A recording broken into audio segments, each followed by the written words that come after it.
now? Okay. Mm. Yes, you are live. I am just trying to share the link in the meantime.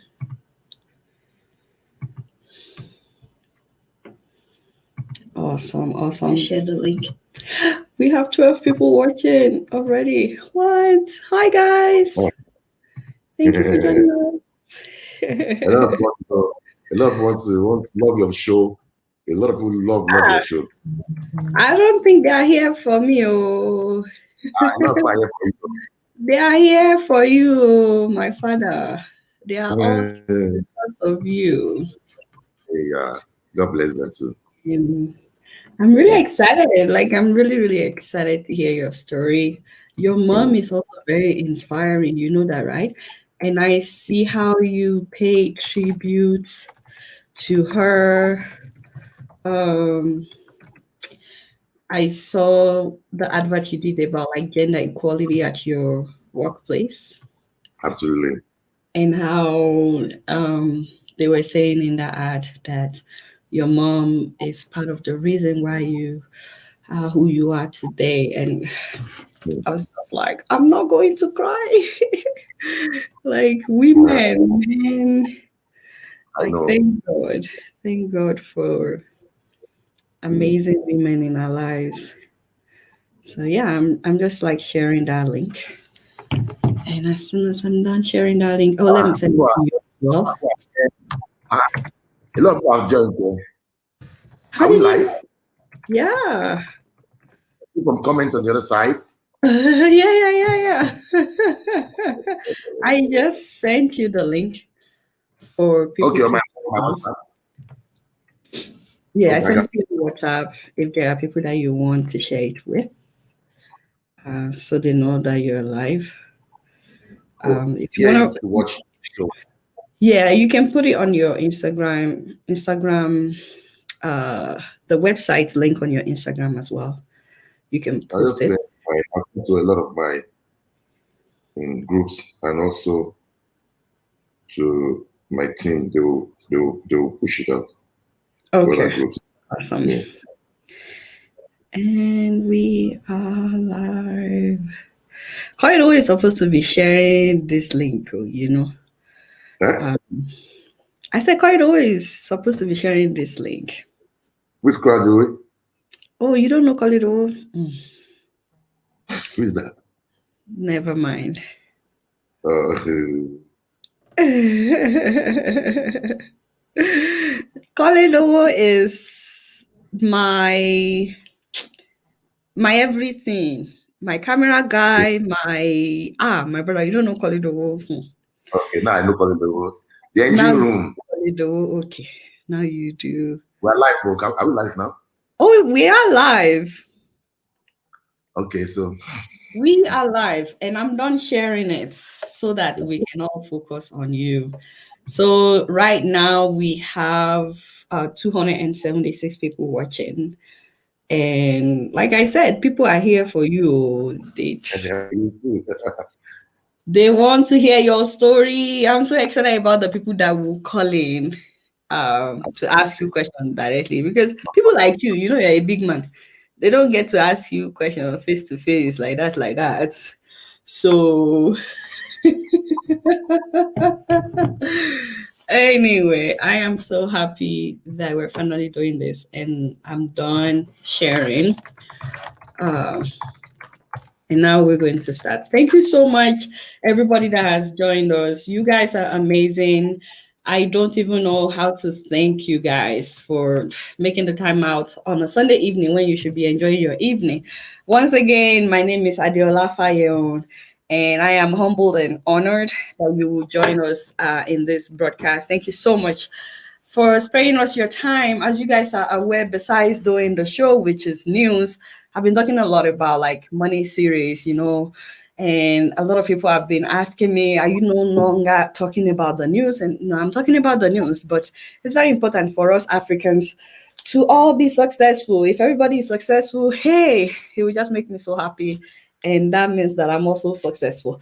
And so I started talking about this mainly because of the notion that in order for you to make money or for you to be successful in life, all you need to do is pay tithe and offering. And I just wanted people to know that it's more than that. There's nothing wrong with paying your tithe and offering. I do so too. I'm a Christian. And I've talked a lot about saving money. I've talked a lot about investing, different kinds of investment opportunities. And we've talked about Bitcoin. We've talked about stocks. Crypto, we've talked about stocks, and now we are talking about real estate. I had the real estate mogul the last time, and now I have another real estate mogul here with me, none other than the owner of Sujimoto, that is Sijibomi Ogundele. And today, I'm so happy, so excited to hear his story and for you all to hear his story. So without further ado, Mr. Sijibomi, thank you so much. Our first question to you is for you to briefly tell us your story. How did you go from rags to riches? And I'm going to post that question on the screen so that anybody that sees it would know what you're addressing at the moment. So, yes. Hi. Okay, have you asked the question? Yes. How did you go from rag to riches? Please Thank tell you us. so much. Thank you so much, Adiola. I think that you are one of the few people that have been able to achieve a lot in the journalistic and in journalist entrepreneur. You've broken a lot of boundaries, and you've confronted a lot of things when it comes to journalism and integrity of journalism. And I really appreciate and feel honored to be invited to your show. And I watch your shows every time and then. And so your question is, how did I go from rags to riches? From rags to riches, I don't know which riches, but to be honest, I tell people I won an ovarian lottery. I was raised by Idat Adebukola, one of the most inspiring women I think we have in Nigeria.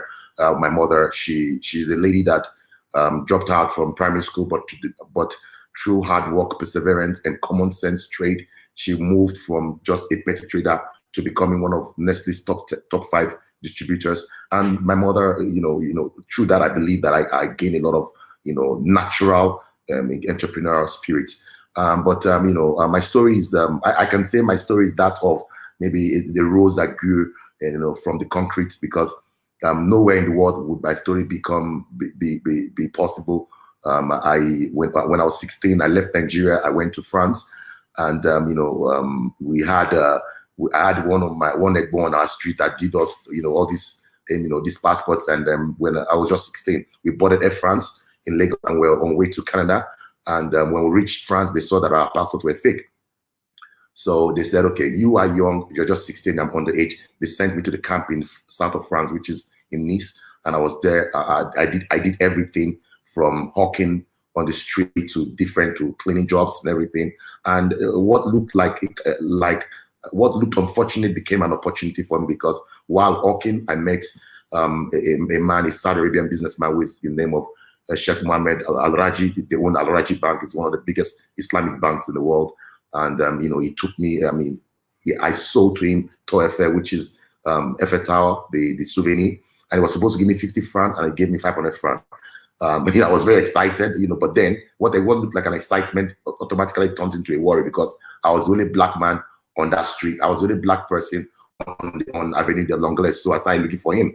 Cut story short, he liked me. He didn't believe that someone, from this race could be, so he liked the fact that I did that. And it's from there, he started mentoring me. And, I started growing with him little by little. I learned everything I know through Sheikh Mohammed Al-Raji, from venture capitalism to distressed purchases to business management. I learned everything from him. And when he died in 2013, I moved back, started preparing myself to move back to Nigeria. And I moved back to Nigeria in 2014. When I moved back to Nigeria, it was a very, very big, it was a very, very big decision for me. My first introduction to construction actually was when I had some money. I bought an apartment in Avenue Mosso, in very, very bad apartment. So I had to renovate it. When I was renovating it, when I finished renovating it, when the process of renovating it, I didn't understand what it was to renovate. So I was going out with then a girlfriend of mine who is an architect. So, we spoke with a couple of people, and they said, okay, come and come and help us build, this, come and renovate this. And the bills we're giving us were extremely ridiculous. So what we did was that we said, you know what, we'll do it ourselves. We hired some Romanian tilers, ceiling workers, and we went to different places, carry food, different places, and bought everything we needed to. And we renovated the house, the apartment, and it became one of the best apartments then in Paris. And I called the party to show off my apartment. And all of a sudden, a friend of mine from Qatar bought the apartment, and I made €1 million in less than 1 month. That was my first introduction. I'm like, wow, okay, let's look at this business. Well, maybe this is where God is calling me to.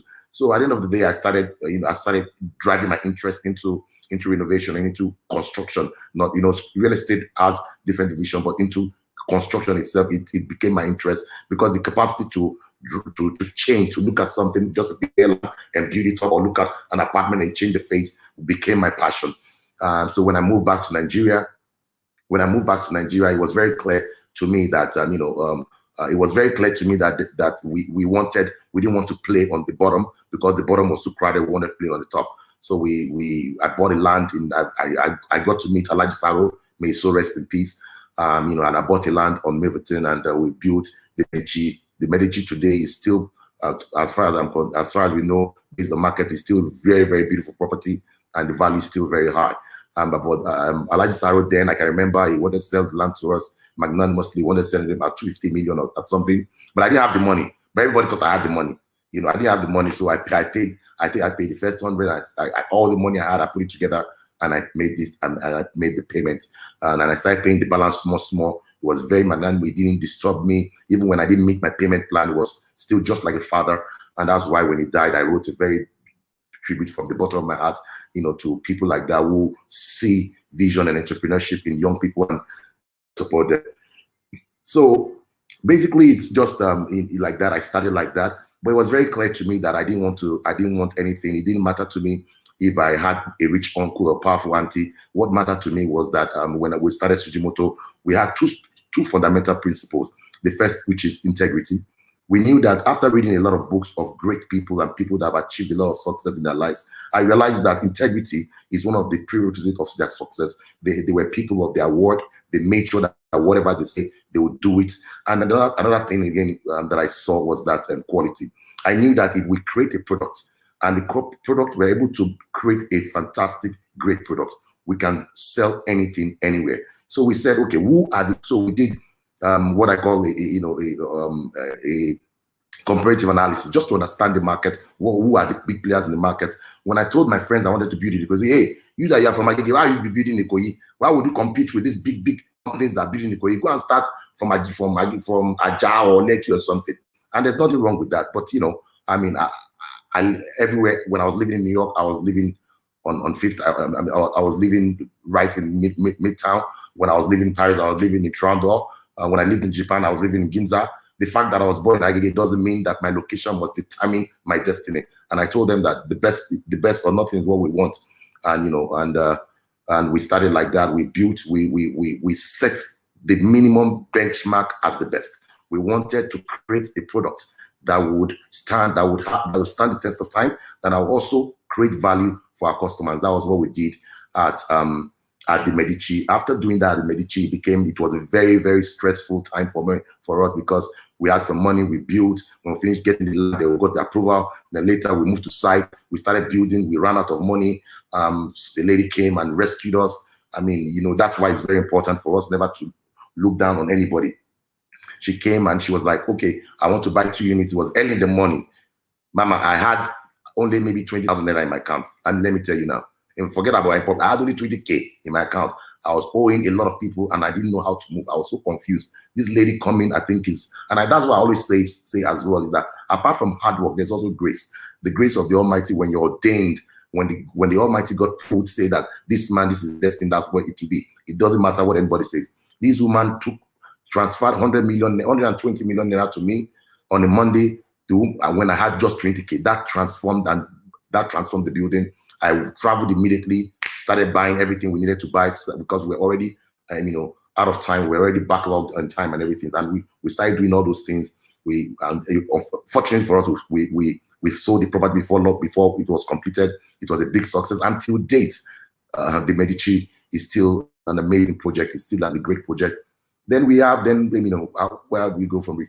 Then we had the other things. Of course, we had a lot of, after that, then we started doing other projects. Critics and people would say we can't do because we are very audacious as a company. They will say we can't do things that we're just talking, we're just blabbing. But one thing I've learned is that it is irresponsible when you don't think big, because you in life as a person, thinking is free. So it is, even if you're going to be thinking, just think big. I think I saw that somewhere, and it was very clear for me that I knew what I wanted in life. I knew that to be second is to be last.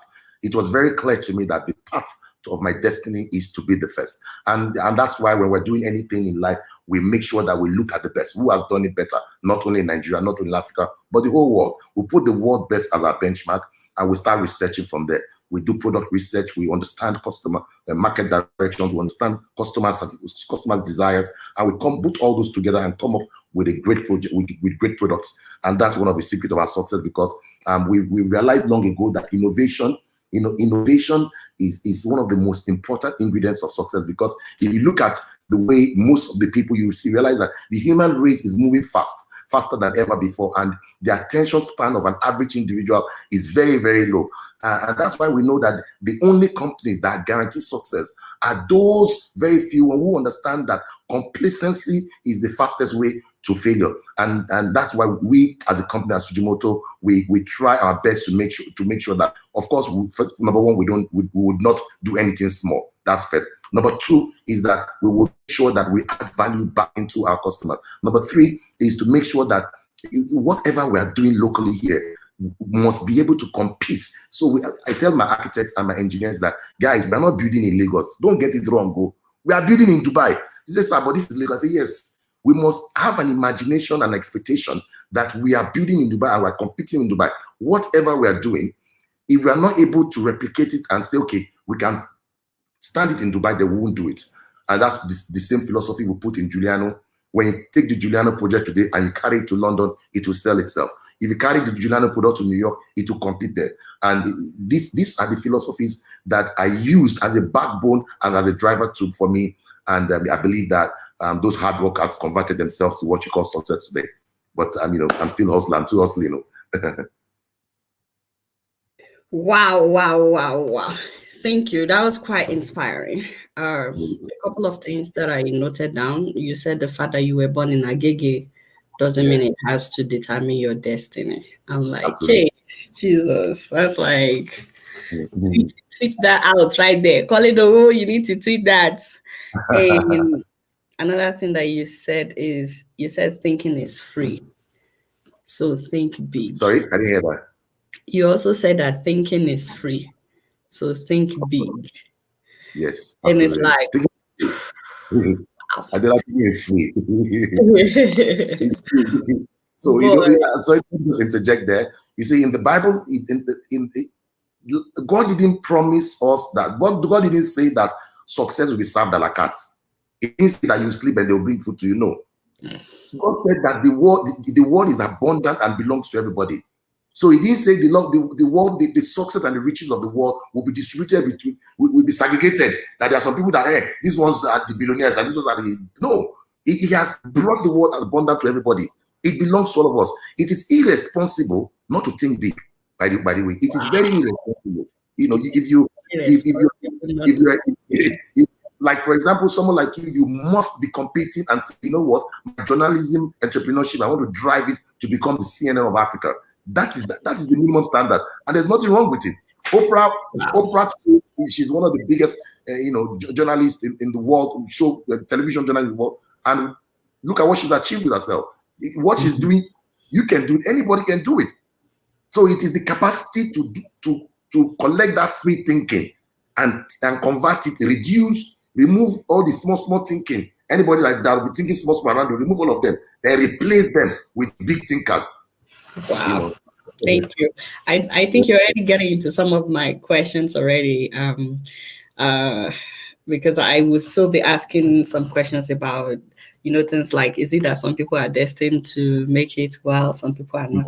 But there were some things that I just wanted you to clarify real quick, because I remember the last time we spoke and I was asking that, did you grow up with a silver spoon? And you said, forget about the spoon. I didn't even have a spoon at all. But when you were telling your story, you said at the age of 16 that you went to France, although they found out that your passport was fake.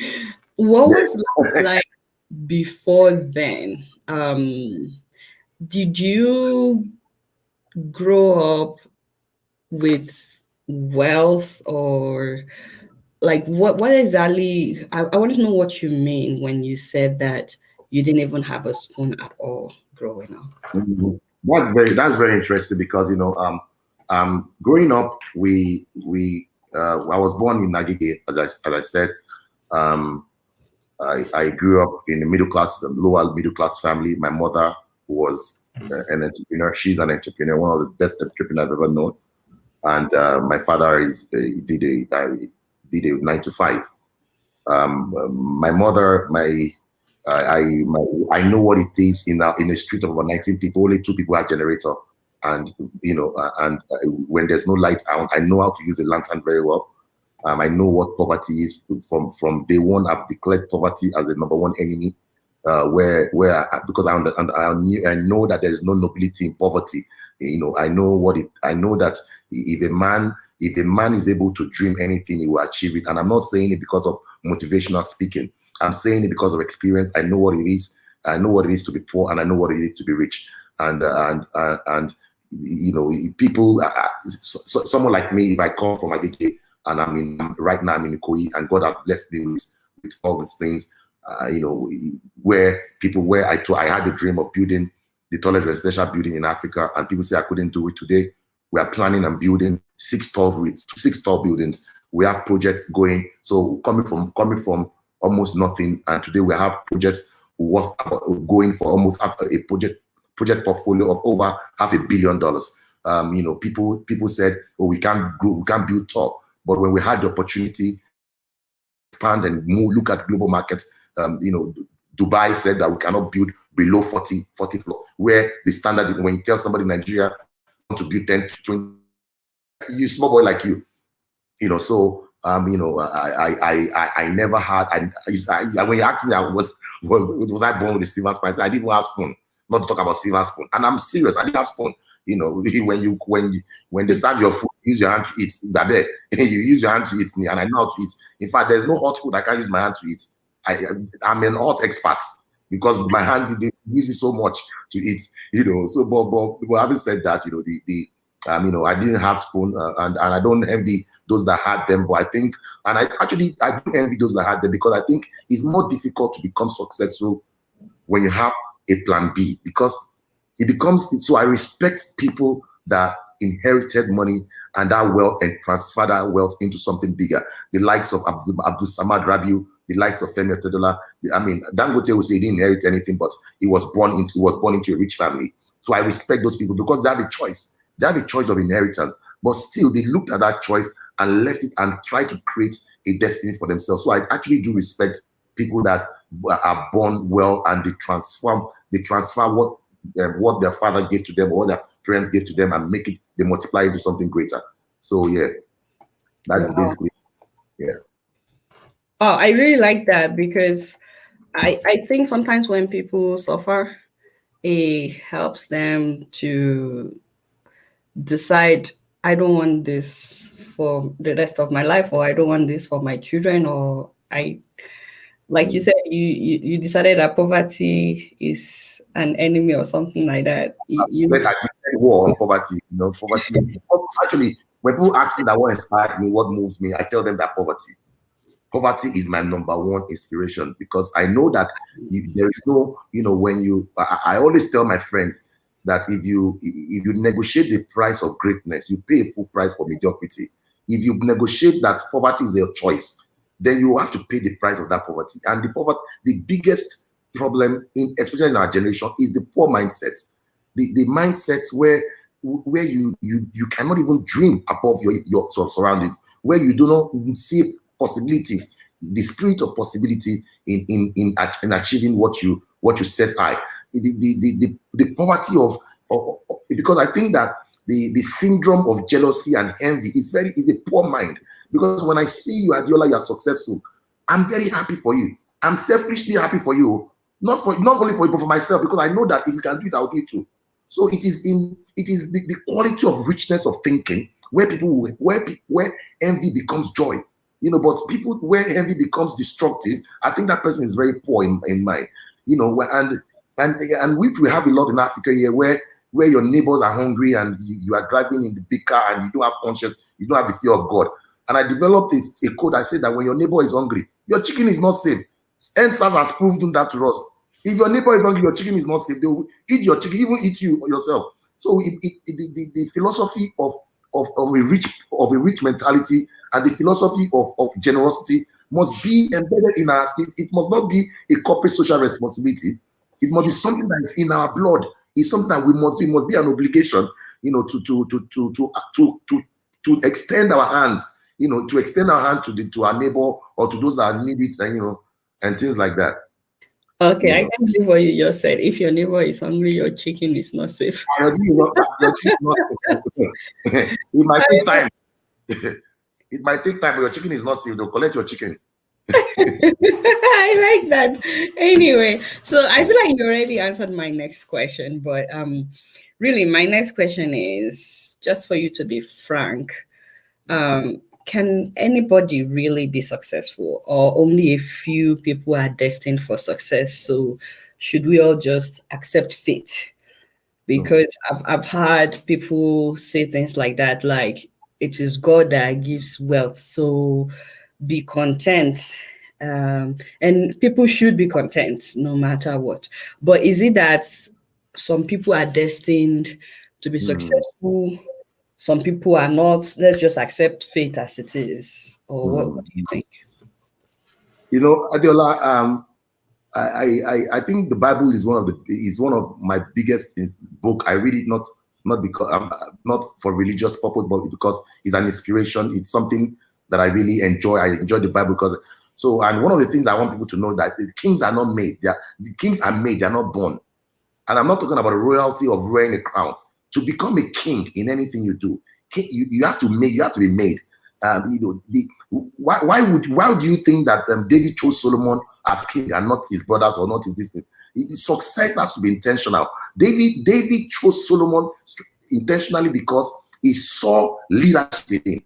And if some people that think that success is served a la carte, that is not a buffet, you can just sit down and become a serving food, is a lie. Is a big lie. Anybody in life can become whoever you want to be in life. If you look at the 1999 kids, the rich people in 1999, and the rich people today, wealth has already been transferred to another type of people. Because if you ask yourself, because your father was successful, does that mean you'll be successful? It's not a guarantee. It is a good, benchmark, but it's not a guarantee. So the characteristics of success and the minimum jurisprudence for you to become successful requisition is you have to be diligent. And that mindset that some people are destined for success and some are not, that is the first failure mindset. That is the first way for you to understand that yes, maybe you are not even doing for this. Because if you start thinking that way, then you have already reduced your expectation and the God giving this thing to you. And there are a lot of lies, entrepreneurial lies. They say, be patient dog eats the fattest bone, life is turn by turn, your time is coming. So some will say be patient. Patient for what? Patient for who? In today's fast-moving, competitive environment, if you don't move, you'll be removed from society. If you're not innovative and you don't understand the principles of what to become wealthy, then you wouldn't go anywhere in life. Like for example, people tell me that this universe responds to the innovative and inventors, not to mere intentions. I want to be rich. If I be rich, means I want to go to heaven. Success is intentional. The fact that we've come from Ikorodu to Ikoyi doesn't mean that it just happened all of fair. It is hard work, determination, sacrifice, waking up early, sleeping late, traveling to nations upon nations, saying no, refusing the card life dealt to you. The fact that because the normal saying is that you're born in Ayege, you find to become a manager somewhere, a storekeeper somewhere and everything. No, that was the card life dealt to me. I took that card. I said, no, this is not what my destiny will be. This is not what is for me. And I pulled the bull by the horn, and I drove my own destiny, because I know that the God of the Adenugas and the MKOs and the Dangotes and the Koscharisis, that this same God is everybody's God. The guy didn't say that, oh, this portion of people will be successful, this portion won't be. He said that when you are diligent, you will walk with kings and you eat with royalty. And that's what it is. So, you know, the notion that says that there's some people that are only meant for success is a success club. For who? Success club is for everybody. The manna from God is for everybody. Only the people that want it and desire it, they go for it, even when they say no. For example, when we're building Lorenzo, we had challenges. The dollar went from 200 to 580 in 30 days. Investors told us that they weren't doing again. One of my investors from Saudi Arabia told me that, Suji, if you're in Togo, we'll invest with you, but we cannot invest in Nigeria because risk we can mitigate. That they weren't doing again. Yes. So they left me. They left me hanging. I'd already invested. We're very audacious. People told us that. Pretty started talking. Oh, this one they won't do it. You'll be work when I go somewhere. Even I told my button that one is high. Don't mind him. He's just talking plenty. You know, if I had taken that as a no, I would have gone to the village and start doing farming. You know, I would never forget around April 2016, where life was extremely difficult for me. And I mean, I don't want to say I wanted to commit suicide because that is ungodly, but it was so difficult. We had so many things to do. We had refunded everybody's money. What do we do? Where do we start? What do we do? We don't even have enough money to buy land. That was when I slept and I slept. I think I was traveling somewhere. I slept and I was sleeping and I had a dream. And this is the first time actually saying this, actually, to be honest. And my grandmother opened a book and he said that, well, where are you going? I had a dream. I was traveling. And I said, where are you going? I said, I'm going. It was as if I was going to Djibouti. He said, what are you going to do in Djibouti? Then she now handed me a book. She said, this is your book. When I opened the book, and I saw that Sujimoto is building his product in Africa. Sujimoto has started this company. Sujimoto Billionaire. Sujimoto. It was a dream. I woke up immediately in the middle. I woke up and I started designing. Immediately, I stopped thinking. I stopped worrying, and I started thinking about, you know what? What can I do? How can I transform myself? How can I dust the things I've lost and I forget about losing, and let's start winning. Let's start looking for new opportunities. I said, okay, you know what? Let me start looking for land. I will start looking for land all up and down. And we were successful. We built the Giuliano, which we bought the land. We didn't even have the money to build it. I had to go and borrow 300 million naira and paid back 700 million naira. These are the sacrifices of success. Of course, people think that success is just a manner for me. No. You know, and if I had the mindset of saying, oh, it's not for me, I've tried it, people say I will fail, I've proven them. No, the thing I would never do is to prove my critics right. They are my biggest motivators. I would take some of them for dinner because many of them, and my friend was telling me the other day, he said, the cocktail of jealousy and envy must be a man use. The cocktail of jealousy and envy must be the manner we use to accelerate ourselves into diligence, and we must use it to inspire ourselves. People are waiting for you to fail. He told me, he said, Suji, people are waiting for you to fail. You cannot afford to fail. I said, yes, I know. So they are my motivator. When somebody says I can't do it, I just wear my hat, I wear my jacket, I say, walk. Like I go to work. I go to work. So, you know, so that's basically what it is. I wanted to say real quick that I've been reading the comments as you were talking, and I just want to post two of the comments before I ask the next question, which once again looks like you've already answered. Somebody named Timothy Okunola said, you determine what you become. However, keep in mind that God's factor is inevitable. Absolutely. Also, Andrew Aleje said, things happen. Some people do more than you do and still don't get rich. What do you say to people who say this? Okay, so as I already said, you know, you are the director of your ship. So success is just like a ship. It's up to you to determine what you want to achieve in life. And you know, we've already said that innovation, the world belongs to people that are innovative and people that are inventing, not mere wishes. The fact that you desire something doesn't mean that you achieve it. I mean, I don't have a rich nobody. Like, I'm looking for anywhere. I'm looking for investor. If you have investor, I don't have a rich uncle. Nobody gave me anything handed anything over to me. Success was not served to me a la carte.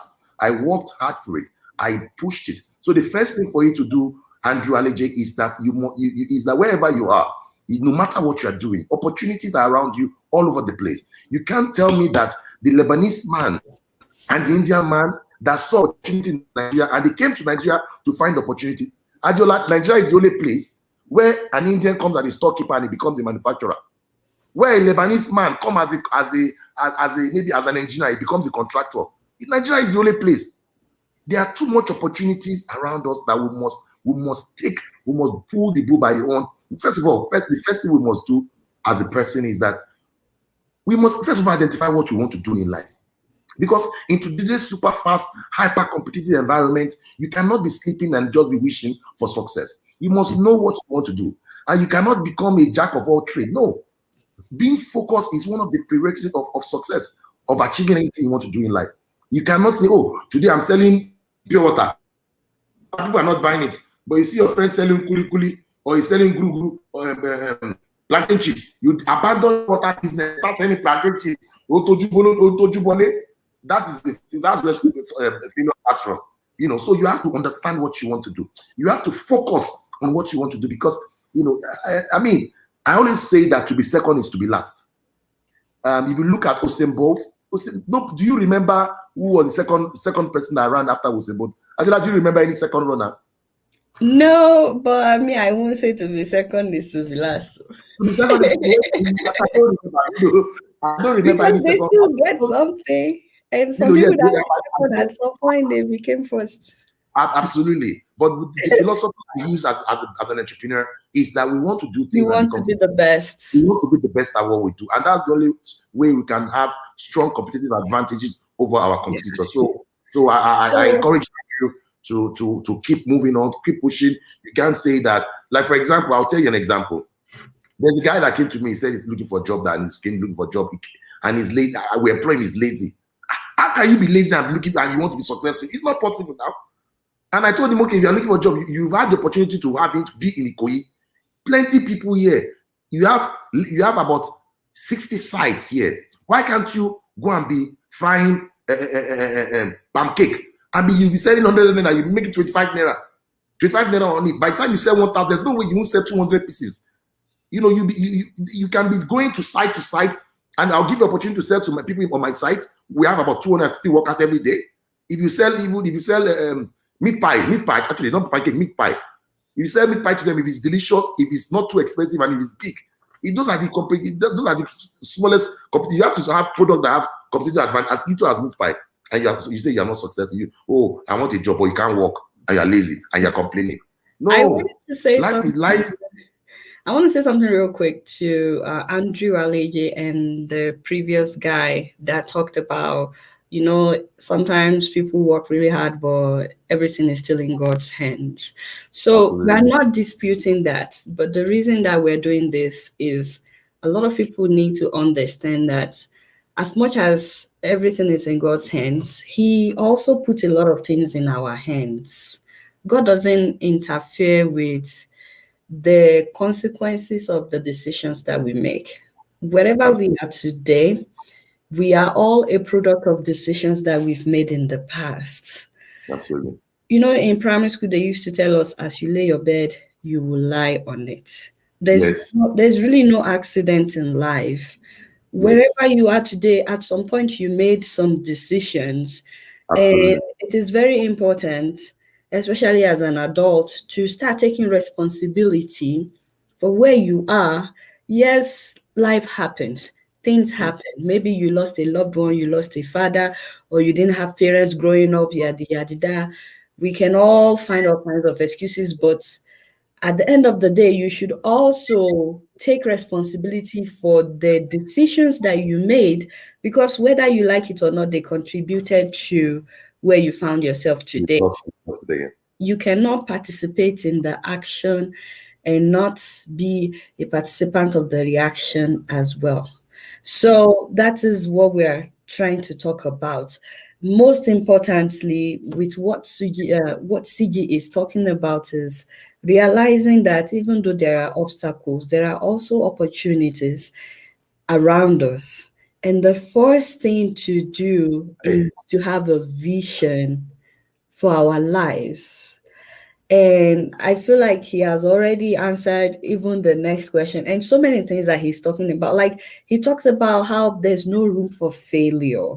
Like even if you don't, if you aim, people always say aim for the moon. But even if you don't get there, at least you may land on the stars. You get closer. At least you may land on the stars. But to not have any aim at all is a crime. It's a crime. It's a crime. Also, sometimes people say everything is in God's hands, but what exactly are you asking God for? It is better to ask God for 10 things and get 50% of it than to ask God for 0 and get 100% of it. I don't know if you understand the mathematics that I did right there. If you don't have a vision, you know, the Bible says, without vision, my people perish, my people suffer. So what he's trying to explain, yes, everything is in God's hands, but you have to play your own part. There are things that God will not do for you. Absolutely. That you have to do for yourself. Anyway, real quick, because I want to open this up for people to ask you questions directly. Somebody is asking how you came by the name Sujimoto. I would let them ask by themselves. I just have 2 more questions and you've already touched on them. So the third question is, are there mindsets about money Yes. that could prevent people from reaching their full potential when it comes to financial freedom? And have you had to overcome some mindsets growing up? And I think you've touched on it a bit anyway. Go ahead. Of course, there must be mindsets. The goddess of money only favors the few that understands the principles of wealth. You know, money is a spirit. If you refuse to understand the principle of wealth, I think that the money would run away from you. And it's very basic principle, the principle of prudence. There is no way you can achieve extraordinary success without being prudent, without being prudent with people's money, without being prudent with your own money, without being prudent with your finances, without being prudent with your own personal person, without being prudent with the type of people you allow around you, without the patience, with the patient and integrity of being this. So those fundamental principles of money, the goddess of money, she won't give it to anybody if you don't have those things. You have to be streetwise, and streetwise doesn't mean that you are not good or something. Streetwise means that you are ready. Nobody should use bread to lick your soup. How do you say it? Come on, bread, come on. How do you say it? No, that is the streetwiseness. You must be sharp and ready. You cannot, the goddess of success will not come to you if you don't have the simple prudence of integrity. If you look at from the Rockefellers to the MKOs to the Dangotes to the Mayderibes, they share one thing in common, and it is integrity. You see, I preach integrity a lot because it is what I found, because I read a lot. I read about great people. I've read most books. I've read about anybody, name it, I've read about them. And one thing they keep is integrity. Warren Buffett even said that integrity, the currency of integrity, is a bank he refuses to lend from. So if you want to achieve small success and you want to just go from just small, okay, fine. You might decide not to have integrity. But if you want to become an household name and you want to impact a generation, and it's a choice, you have to have the currency of integrity. And success has laws. Without those laws, you won't be successful. If you are lazy, you are not going anywhere. It is not. I'm not swearing, but it's a fact. If you don't understand the laws of success that says that laziness is not allowed, as my mom says, she says, Sijibomi Ogundele. Hard work is the remedy for failure, or what they call in English. This thing. If you don't have those principles, sorry, like poverty. Poverty, yes, exactly. Hard work is the remedy for poverty. If you lack integrity, you are not going anywhere. If you see the MKOs, the made database, if you don't have charisma, you don't know how to mingle with people, and you don't understand what charisma is. Of course, you might be successful, but it is one of the most important ingredients for success. And the people that start from today onward, from now, you start understanding that your network is your net worth. When you understand that, if you can dissect that phrase, that my network is my net worth, you understand that success will be yours. You go and ask anybody in the world. If you don't have a strong network, then you're in trouble. If you open your phone and you cannot count 20 people that are millionaires, then you have to change your friends like urgently. If you open your phone and you don't have 20 millionaires inside, then you have to change your friends. So those basic principles of the mindset of success are very, very important for you to reach your potential and to have financial freedom. And of course, as I said, innovation. Be innovative in everything you do. There is no, the world today is so fast, and the attention span of people is very average, and people want speed. And the only companies that are guaranteed to be successful are those who understand that complacency is the fastest way to failure. And we at Sujimoto understand that as a company, we can't be complacent. As a company, we must be innovative. As a company that, for us to go from where we are to where we are today, it's because we refuse to accept mediocrity as a norm. The bill of mediocrity, we are not going to pay for it. And setting, also because we say that we're selling luxury, so definitely we must look luxurious. We must make sure that attention to detail, from foundation to chandelier, must be upped. I put a very high crime on lack on mediocrity in our company as a company, because you cannot sell luxury and internally you are mediocre. No, it's not. It doesn't work. So the philosophy of luxury must be a part of our as a company. That's what we practice as a company. So to answer the question, the mindset about money and everything, the money is a goddess. She only goes to the vital few that understands her principles. And those principles are very basic. The principle of diligence, the principle of going the extra mile, the principle of generosity. Because you see, people that are selfish, some of them become successful, of course, extraordinarily. But generosity is an important principle of success. If you look at the MKOs, the May database, the Warren Buffett, the Bill Gates has nothing to do with Nigeria, but he's invested billions and billions beyond a nation. One human being that is in America, 40,000 miles away, he has taken his money out of generosity of the heart, invested into Nigeria. There's no, the goddess of success is a spirit. There's no way God won't bless him more.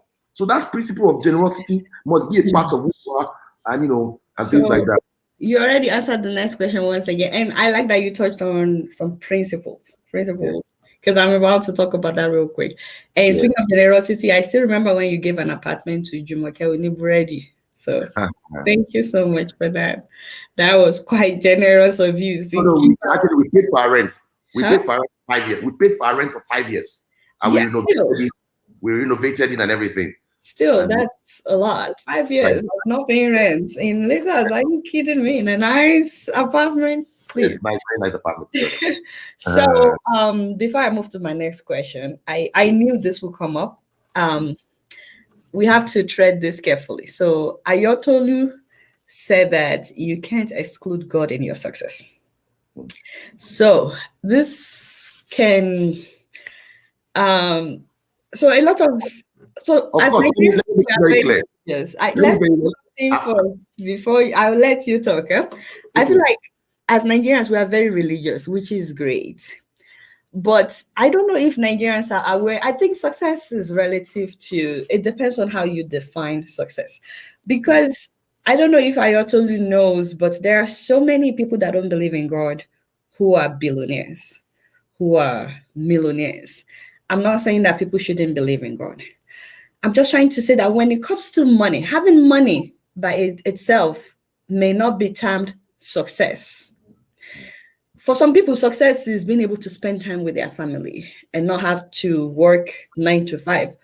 For some people, success is having enough money just to be able to raise their children in a decent lifestyle. Like, it doesn't mean that you are successful because you have money. You may have money and not have a good home and not have peace of mind and all that. So success depends on you. But when it comes to having money, my brother, yes, God has to bless you, but God has also written down some principles in the Bible, for example. And sorry to non-Christians that we keep talking about the Bible, but in the book of Proverbs, for example, there's a lot of principles about building wealth. So many people that don't believe in God, they know these principles of building wealth. They follow these principles and they build wealth for themselves, and they don't believe in God. I think Nigerians need to understand that it's not like it's God that will determine that whether you have, if you know the principles of wealth, how money works, if you don't have to save money and you don't have to invest with wisdom and you're prudent and you will be successful. It's not like God is like, oh, if you don't ask for a blessing, it doesn't matter what you do. I will be standing here to make sure that you are not successful. What about unbelievers who are rich? So I'll let you talk about that. Absolutely. Thank you so much, Ayotolu. That's the name, right? Ayotolu. If you started with us, I made it very clear that that hard work is important, but the blessing of God can never be exceeded when it comes to anything you do in life. Adiola mentioned some people don't believe in God, but they have their own God. They have something they believe in. So nobody can do that. But if you look at the Bible, success was mentioned more than 10,000 times in the Bible. And when God created the world, he didn't say that. He said that you're my children and everything here belongs to me. So when God said everything does belong to his children, who are the children? I mean, I'm part of God's children. And that my father's wealth, I want some of it. By force or anyhow, I want some of it. And that is my mindset. And success comes with a mindset and understanding the principle of what it is. And even Jesus, when Jesus came to this world, he loved the whole world, but he chose 12 friends. And out of those 12 friends, he made sure he chose 12 very, very competent people. He looked at among 12 disciples of Jesus, he has bankers, he had many different people from different line of life that would help him to achieve his goal and his aim for success. And even some part of the Bible also says that small sleep, small slumber, poverty comes what? Don't worry yourself. So of course it is very clear.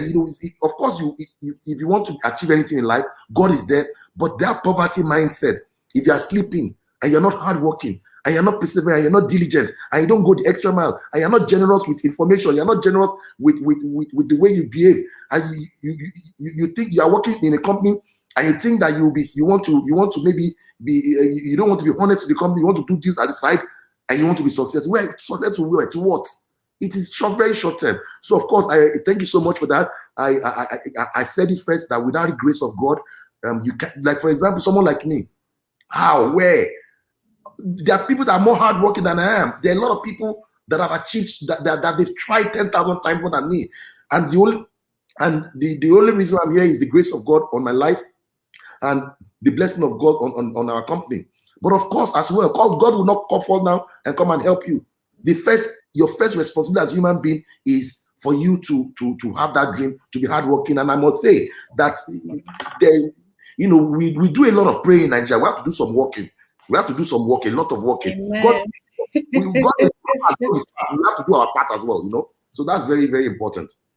Anyway, the reason that I wanted us to talk about that is what you just mentioned. I feel like too many people are just leaving everything in God's hands while God is actually waiting on them. And I like how Janet Anyela puts it. She said the principles of wealth works for everyone. It's not dependent on your religion. That is why CJ is a Christian. The richest man in Africa is what? He's a Muslim. They have two different religions. Dangote knows how money works. And that's why he's the richest man. I know he had a good start in life, but he knows how money works. We know people who inherited wealth and they squandered everything. So I'm not saying that you shouldn't ask for God's blessing. God's blessing is what gives you favor. is what gives you grace when others are failing. But you need to understand that there are principles, is what I'm trying to say. There are principles when it comes to wealth. There are principles when it comes to everything, really. Everything. If you want to be rich, you have to study rich people. If you want to, somebody said, if you want to be skinny, study skinny people. If you want to gain weight, study people that gain weight. My brother, if I'm eating amala 3 times a day, or amala and pounded yam every day with rishi, I'm eating 2 plates every day, and I'm praying that I stay skinny. So long as I'm practicing the principle of weight gain, the results that I will get, it doesn't matter the amount of prayer that I pray, I will gain. If I'm watching what I eat, it doesn't matter the religion that I have. I'm eating a lot of vegetables, a lot of fruits. I'm drinking a lot of water. I'm exercising. I'm getting enough sleep. I will not be overweight, even if I'm praying to be honorable. You get what I'm saying? The same thing goes with money. Yes, I believe in God. I believe in God's blessing, God's favor. But this same God has spelled out some things you have to do. Siji has talked a lot about being diligent, hardworking. If you are lazy, you're not ready to be successful. If you are not willing to take risk, that's one of the themes of what you've talked about today. You are willing to take a lot of risk. You are willing to fail trying than to just fail without trying, if that makes sense to anybody. You are willing to at least take your chances. And that is what I'm saying. Like, yes, God gives grace, he gives favor, but it's not dependent on your religion. It's dependent on, one of the principles that I talked about when I started this series is the Bible says that only a fool spends everything that he makes. Only a fool. Now, I will meet people that will tell me that I can't save money because what I have on ground itself, the money that I'm making is not enough. But the Bible knows what it's saying when it says only a fool spends every single thing every single amount that it makes. That's a principle.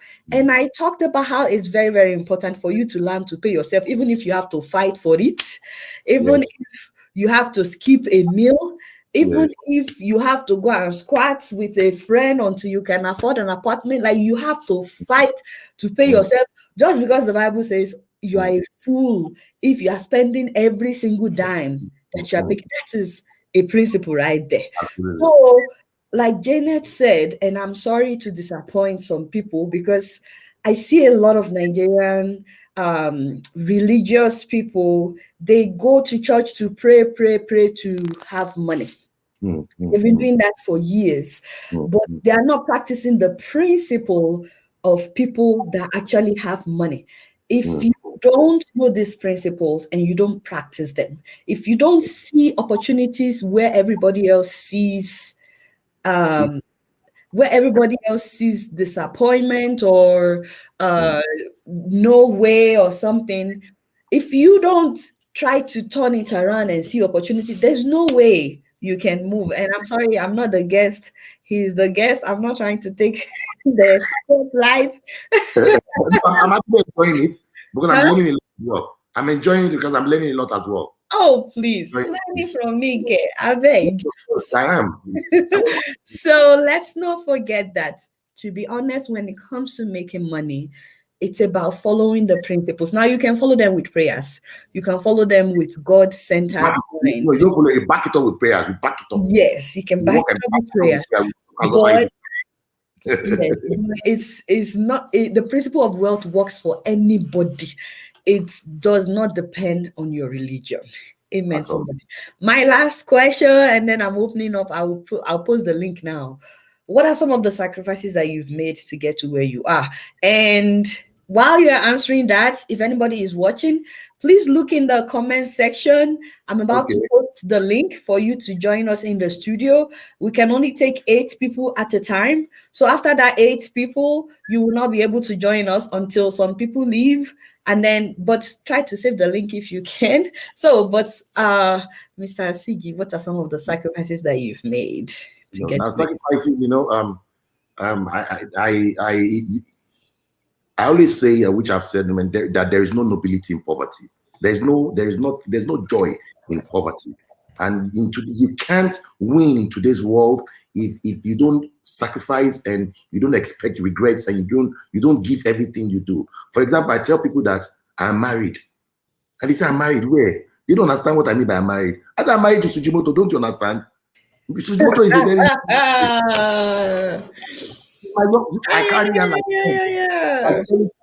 I wake up to see her every morning. I sleep every night. I dreams and my dreams. Is a woman. What?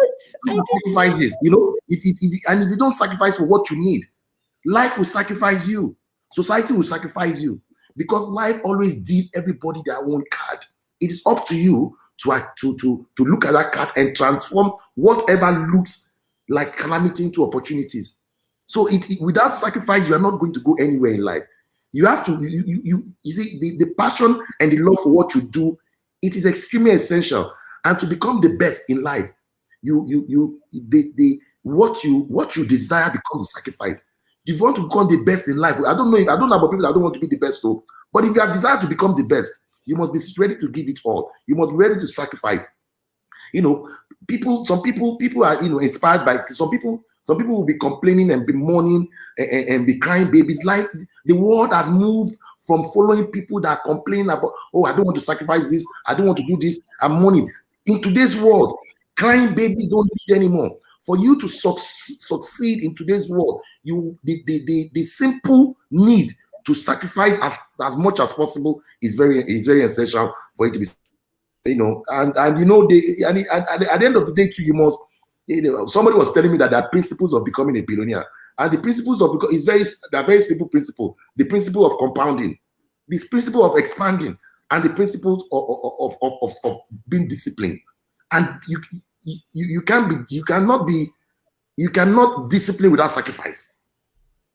Sacrifices is when you say, okay, and the sacrifice and the challenges we come in life is not the absence of success. It is the fact that we can transform our challenges into opportunities and set our own destiny for our own selves. Because challenges will come and you have to sacrifice for it. You have to give your all. When I was building Lorenzo, I had to sacrifice every month. Immediately I see 26th, 27th. I'm a Sonwoshu. Salary today. And sometimes I won't have. I'll go and borrow. I will sacrifice my time. I'll go and borrow. I'll call my mom. Immediately, my mom sees my phone. By 26, 27, she doesn't pick up my call again. It got to markets. I sit down and work with her the whole day. Just for me, I'll beg her, okay, yeah, me 5 million, yeah, me 2 million. Those are sacrifices. And you cannot achieve anything in life without those little sacrifices. I hope I'm able to answer your question. Yeah, awesome. And we already have 8 people. Oh, thank you so much, guys. I'm so excited. And I'm excited about our first caller. That is Nadi Jones. She always gets to be the first one. I don't know how she does it. Like, every single time. This woman is going to be so wealthy. Because she has watched every video and she's always the first one. Also, she's a YouTuber, and I'm begging guys, please subscribe to her YouTube channel. That's diligence. That's diligence. She's very diligent. That's very diligent. First, and consistency. It's about being consistent as well. The character she applies to what she show. If she applies that character in her business, there's no way she will be successful. Amen. You see, Nadi. All right, Nadi, you have the floor. Coming up is Godi Babale, but you don't have video up. So Godi Babale, please put up your video because you're coming after Nadi, and then it's T. Yes. Hello. Hi. I can't hear. It's how are you doing? How are you? Can you hear her now? Okay. Yeah, he can hear you now. How are you doing? Good, and you? Fine. How are you, sir?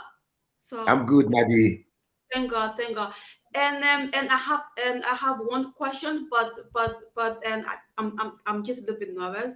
And what I just learned from you now, I just want to say just little thing. I just want to say just little thing before I ask my question. What I just learned from you now is that being successful is that you need to put God first. You need to You need to focus on contentment. You need to seek knowledge, not result. You need to think big, like your imagination to think big, and you need to get rid of stagnation. You need to get rid of somebody that is not thinking big as you. And again, thank you so much. Thank you so much. But my question is that how can you be successful without depending on someone? That's a very big, beautiful question, Nadi. And thanks. I see that you're living nervous, but don't be nervous. You know, one of the important ingredients of success also is confidence. If you know where Agege is, like I'm sure Diola will explain to you, it's a very, very back part, like lowest part of Nigeria. I came from there, and from in life, I built myself. Even when I meet a king or a servant, I develop that confidence in it. And if you talk about needing someone, of course, as I say your network is your network. Your network is your net worth. If you don't have people around you, you must not depend on anybody. But then you must have people around you that might not the collateral of support might be more important than financial support. So that support, that moral support, that inspiration, that thing that you get from them might be more important. But you definitely nobody's an island. We need people. We need ourselves. But you must have the right people around you. So if the sacrifice for you, if you have some people in your life that is what you give to them is more than what you get, then you need to get new people. If you have people in your life where that all they do is to bring you down and get from you, and they cannot impact your life, that person is very useless for you. You know, and I'm not being insulted, but it's like the person is not useful. You know, if I dream to become a millionaire and I'm surrounded by people that are lack, that all they see is lack, how can I advance in life? You know, I cannot say I want to become a doctor and I have friends as organizers. You know, where is that going to? So you need the right people. You need people. Your network must be very the people you have, the contacts you have on your phone must be so strong that it is the first guarantee that becomes your net worth. And if you don't have them, if you don't know them, like for example, I'll give an example. I was 20 or 21 years old when I went to Japan. When I was in Japan, I was 20 or 21 years old, and I didn't know anybody.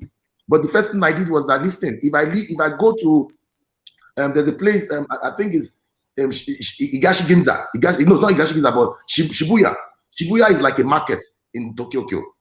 As if I stay in Tokyo, I stay in Shibuya, I'll be working with all these boys that are selling tape on the streets, because that's what they're doing. I said the first thing is that let me go to Ginza. Ginza is the Ikoyi of Tokyo, and that's where I went to. I didn't have anywhere to. I didn't have money to rent a place for them. But the first thing I did, I looked at an hotel. I told them, listen, I can clean for you, and if I clean for you, do you have space for me to sleep? They don't have residence for me. I said, but I'll be sleeping at the back. I was cleaning for them. I was working for them. I was doing everything. I was a cleaner. I was a server, because the first thing I learned from the Japanese is that when is to go the extra mile. A Japanese man, if he asks you for water, you ask for water. He'll say, he'll bring you cold water, he'll bring you warm water, he'll bring you ice, bring you lemon. All you ask for is water. That is the character of excellence that I learned from Japan. And if I had stayed in Shibuya, of course I might still become successful, but then the people around me was not in the pace of what I wanted to become in life. So I moved from my friend's house, but I had a 2-bedroom. I had my own room. I went and started sleeping under the staircase in Higashi, in Ginza, which is like the Ikoyi. So your surrounding will determine the type of success you want to become, or what destiny has for you. That's it. Thank you so much. That doesn't mean that you shouldn't talk to your friends anymore or fight with them. But yes, you need to a success channel, and you told me to be frank. If you don't have success, no, I just wanted her to know. It's all about, you need to make your goals known. You need to let your friends know this is what you're trying to do. those that wouldn't want to be your friend anymore won't be your friend, but you never know, you may be the influence for their lives. So you need to let them know you're making these changes because you really need to do this.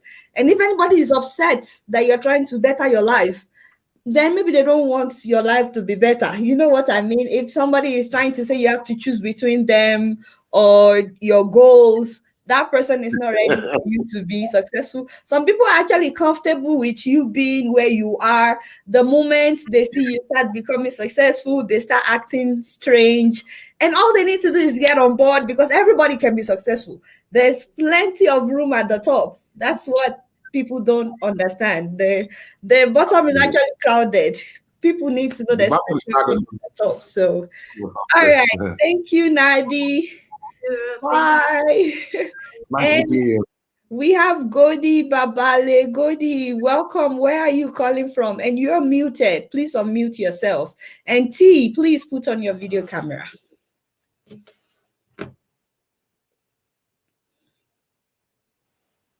Can you hear me? Yes. Hi. We can hear you, Godi. Now you are muted again. Nadi called from Norway, actually. So, Godi, where are you calling from? I'm coming. Let me try to. We're having trouble hearing you. It's cutting off. Yeah, we can hear you now. Go ahead. Can you hear me? Yes, yes. Please go ahead. All right. Okay. I'm happy to be on the live for the first time. I'm a big fan of Adiola. I love you so much. I love your show. Thank you. I don't know. I think it's like a dream come true for me now talking to you for the first time. I mean, I've learned so much from you, actually. I've been watching you since 2017. And Thank I you. don't miss I'm any of humble. your shows. Like I Where are don't you know. calling I from? don't want to express mine. Thank you so much for the impact. And I'm calling from Russia. Russia. Wonderful. So what's your question? Yeah, good evening, sir. Or should I say good morning, sir? Yes, good morning, sir. Yes. I have a question for you. Yes. And the question is this. My question is created today whereby like there's pressure for young people to really like, the media is kind of like making us to always have this craving to be so wealthy in a very quick and fast way, and that has like led to a lot of people doing wrong things to make it in life. What's your advice to, because like some of us are students, we have some limitations, like we don't really have certain money to start certain businesses. We have ideas, we have the exposure to knowledge to do things, and we see they are great ideas, but we don't really have money to do that because we are students. What's your advice to us? Thank you so much, Godi. I really appreciate it, and it's very interesting that you are in Russia. Adela, you have network. Yeah, that. I beg. It's internet. Yeah. It's really nice. Thanks so much. And at the end of the day, it's an unfortunate situation where we have different types of people, not only in Nigeria but all over the world. You have people doing fraud. You have people selling cocaine. You have people doing homosexual, different things in the world. And and what can we do about that? I think that question to change the world might be the question we'll ask maybe UN, the chairman, the UN. We was the UN Ban Ki-moon or something. But for us as a young man like you, in what is success? What success means to you for today is to be the best at what you do. And what do you do now is your education. You want to fly, come out. So, for example, we as a company, we are not only looking at your CVs before we hire you, but of course, your CV must be the first success for you. So that's cool that you are derailing of your education must not be what it is. I'm sure the first joy for yourself and for your family is that I went to Russia. My parents sent me or I got a scholarship. I went to Russia and I came out with flying colors. That is the first requisition for success. And of course, you have different things, and people are not patient, and they want it today. And the unfortunate part of it that they meet their destiny in front of them, But for you to achieve sustainable success, you have to be patient. I mean, not patient as in patient. But what I'm saying is that now you are in school, you finish your education, you will definitely come out with flying colors. If you want to become an entrepreneur, there's nothing stopping you. And you can multitask as well. Russia, a lot of things you can. A lot of people in Nigeria would want to get a ticket to enter Moscow, and something there. But I'm sure that there are a lot of things you can do there that would inspire you. But for me, if I were you, I would focus on my education, because my success here is to become the best at what I do, which is come out with flying colors. I like to add something real quick, just because I used to be an international student myself. You should definitely focus on being the best in your studies, but you also need to focus on what you will do when your studies is done. The time of your studies is already mapped out. It's limited. You have a limited amount of time to spend studying, but then the reality will set in. So don't wait until you're done with school before you start thinking about that. You need to start thinking about how to apply what you're studying, even right now that you're studying it. And if what you're studying is not what you want to do when you're done, you need to start branching out into what you want to do. Definitely take advantage of internships and all that. But I'll give you an example. When I was in college, my school, I was studying journalism and mass communication. My school had a nice radio station that I started working at from my first year, 100 level. We call it freshman year. We had an amazing newspaper that I was working at from first year. But guess what? We didn't have a TV station, a TV studio. Guess what I wanted to do? TV. I knew I wanted to do TV from the onset. And so my second year or so, I went to my advisor and I said, okay, all this is great. I'm learning radio. I had a radio show. I was writing for the newspaper. I said, but I want to do TV. We don't have a TV studio. What do I do? Guess what the advisor said to me? She said, oh, we'll make that your final project. Design a TV studio for the school. Come up with the budget, everything that would be needed. You will present it to the school president, the head of the department, the head of journalism department, the head of communication. You're going to present it. The school president is like the vice chancellor in Nigeria, I think. That was how I took an entire semester to work on all this, to work with an architect, to find a suitable place for a TV studio on campus, to find out all the equipment that would be needed, everything that would be needed to prepare a presentation. And I presented it to the school. The school thought this would be a great opportunity to have a TV studio. They started the TV studio. And then for my master's, I went into broadcast journalism just so I could learn more. And that's where I learned. I learned how to edit when I was in undergrad as well, but that's linear editing. And then my undergrad, I just focused on editing videos, shooting videos, how to be in front of the camera, how to be behind the camera. Because my brother, the whole time, I knew I'm an international student. I don't have anybody here. No father, no mother, nobody. If I'm not good at what I'm doing, I have zero chance of making it. So the whole time I was in college, all I was thinking about was life after college. So there are so many things you can do while you're a student. You can even start investing in stocks on your cell phone. You can start getting into crypto. We've talked about all these things. You can start getting into real estate as well. That is what CG does. So you can start investing while you're still a student, and you can also start preparing yourself. I'm going to join the program. Huh? So you can start preparing yourself for life after school is all I'm trying to say. Thank you so much for your time. Enjoying. Oh, okay. Okay, awesome. All right. Thank you so much. Thank you. Sorry, we have to take the next person, but thank you so much for your time.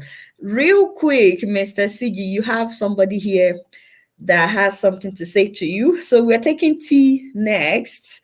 So this person's name is Precious Ikedi. And she said, please, Adiola, ask him if I can come to Nigeria and do interior designing for him and possibly work with. Oh my goodness. Somebody's trying to take advantage of having access to you. They want to get close to you. They want you to. So this person is going to be very successful. While others are there complaining, she's looking for opportunity. Please, let me watch. Others are listening to live stream. She's thinking about how can I move success. This people is very clear. Where people are commenting, he's got I don't agree with you. This person, okay, listen, please let me find my work, please. How can I? Of course, please come. If you can meet our standard of luxury, and if you can't meet our standard, I just love this particular person that takes advantage of opportunity. You know, because opportunity is there for everybody. Just take advantage of it. So I like it. I like your spirit. While others, I love it. Please send me an email. It's suji@sujimotonig.com. Send me an email. Let me see your portfolio. Let me see what you've done. And come and bring that luxury. Come and bring that hunger into our company. Let's look at you. When you come, anytime you come to Nigeria, you can reach me through Adiola, or you can send me an email to suji@sujimotonig.com. Suji@sujimoto.nig.com. So I just put his email in the comment section. Precious EKD, in case you're still watching. Yeah. I just put his email in the comment section. Let me make it bigger. Let me put it on the screen. That's Suji's email. Precious. Yes. Send him an email. Send your resume. It doesn't come to that. My personal email. It comes directly to me. I'll see it. Yeah. I will put it down soon because he said that is his personal email. Send him an email. Also, my sister, send pictures, send videos of the work that you've done. Because if you send an email, if it's too long, I won't read it. If you send an email, if it doesn't meet our standard, I won't reply. But make sure it's just good. But this lady's spirit, I like it. I would like to meet her. You know, you are really good, my sister. I want to see Kinikeni Badani Loju Afin. Sorry, if you're really good, my sister. Anybody Loju Afin Bari ni. Send your work samples. Send videos of your work samples to this email, like right now, before he sleeps. Say you understand. Anyway, so the next look at this Timothy guy. This guy is a clown. Oh. He said, Diola, I left my wife in the sitting room just to see you. If she sent me out, I just create a room online for me. I just saw that too. Why are you not listening with your wife? You know, if the husband and wife are wealthy, then it becomes Abby. When do you want my last father? Because of my respect around that. It's very important. So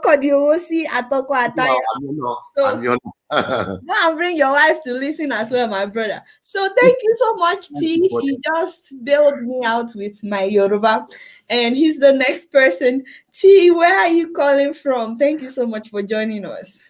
Hello, Diola.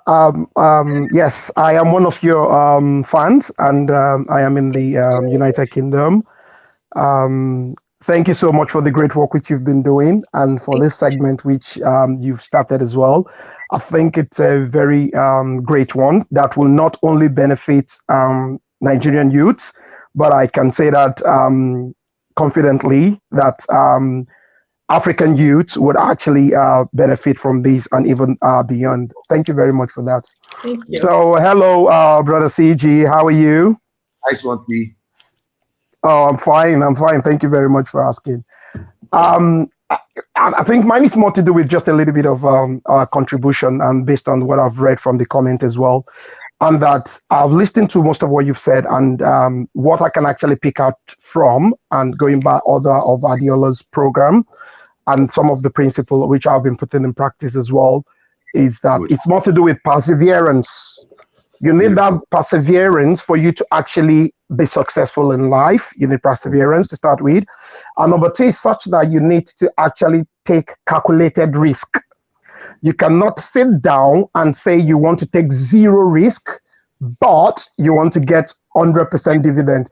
Probably you would get 100% dividend based on Adiola's earlier analogy, which is you get 0% and you will get 0%, which will be the 100% of that 0% risk you're willing to take. Yes, I keyed into that when you said that, Adiola.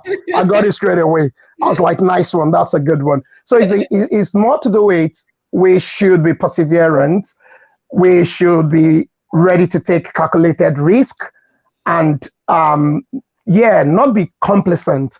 Because like, for instance, some of our parents, what they knew then was more of the fact that they got a 9 to 4 job. They stuck to them. And some of them, they were a little bit savvy and they invested in stocks and shares, which we now know the story of, well, going back probably 2-3 decades ago, which we now know how the story actually panned out. But in our own era, the sky is actually the starting point for us to actually harness all this information that we've got that weren't actually available to them. And talking about in terms of things of investment and other things such as like the cryptocurrency, talking about stocks and even agri-tech in Nigeria. These are some of the things that are actually doing great. Obviously, one still has to be very careful and take that calculated risk, and one can actually hit. You're right. One would actually hit those goals we were talking about. So that's just what I want to say, Adiola. So, and Rod CG as well. Thank you so much for coming. Really appreciate that. Thank you so much. Thank you. Cheers. That was awesome. Thank you. So real Cheers. quick, MM King has been asking several times, can Mr. Sujimoto create a mentorship program for us? Me, I don't know. Okay. One of the things I do is what I call wall mentors. So the best way. So this is an artwork that has different people that I see as my mentors, because our mentors, the world has become so dynamic where we find mentors everywhere. So I created a wall, like an artwork, where you can see Martin Luther King, King Solomon, Machiavelli, Rockefeller. You can see Bonaparte. You can see Steve Jobs. You can see many people there. You can see Awolowo, Margaret Thatcher, and everything. And what this wall thing does for me is that, wall out of mentorship does for me is that anything. Hold on 1 minute, please. What it does for me is that anything I want to do in life, I look at them as my mentor and I say, okay, how would Rockefeller do? What would he do if he has a situation? So I want to encourage everybody that the world is very dynamic and you have information free for you online, not only for me, not only through me. You have free videos online where you can study the best people 10 million times better than me. And you can study them and you can see what they're doing. Recently, because I read a lot, and because we believe that readers are leaders. And one of the things I'm reading about is not only how did this man become successful, it's how did this man fail? How people that are smart create companies and they fail. So I've been trying to read about that. So I will encourage everybody to develop virtual mentors. Find mentorship in some people that have achieved success in the 18th centuries, the 19th to 21st centuries. And don't depend on just one person and say become mentor. Of course, talking about mentorship, we believe that of course you need leaders. Without a captain, you can't sail a boat without the right captain. And mentorship is that captain that leads you. But don't create mentorship out of one person. I have hundreds of mentors. The online, I watch online of motivational speakers.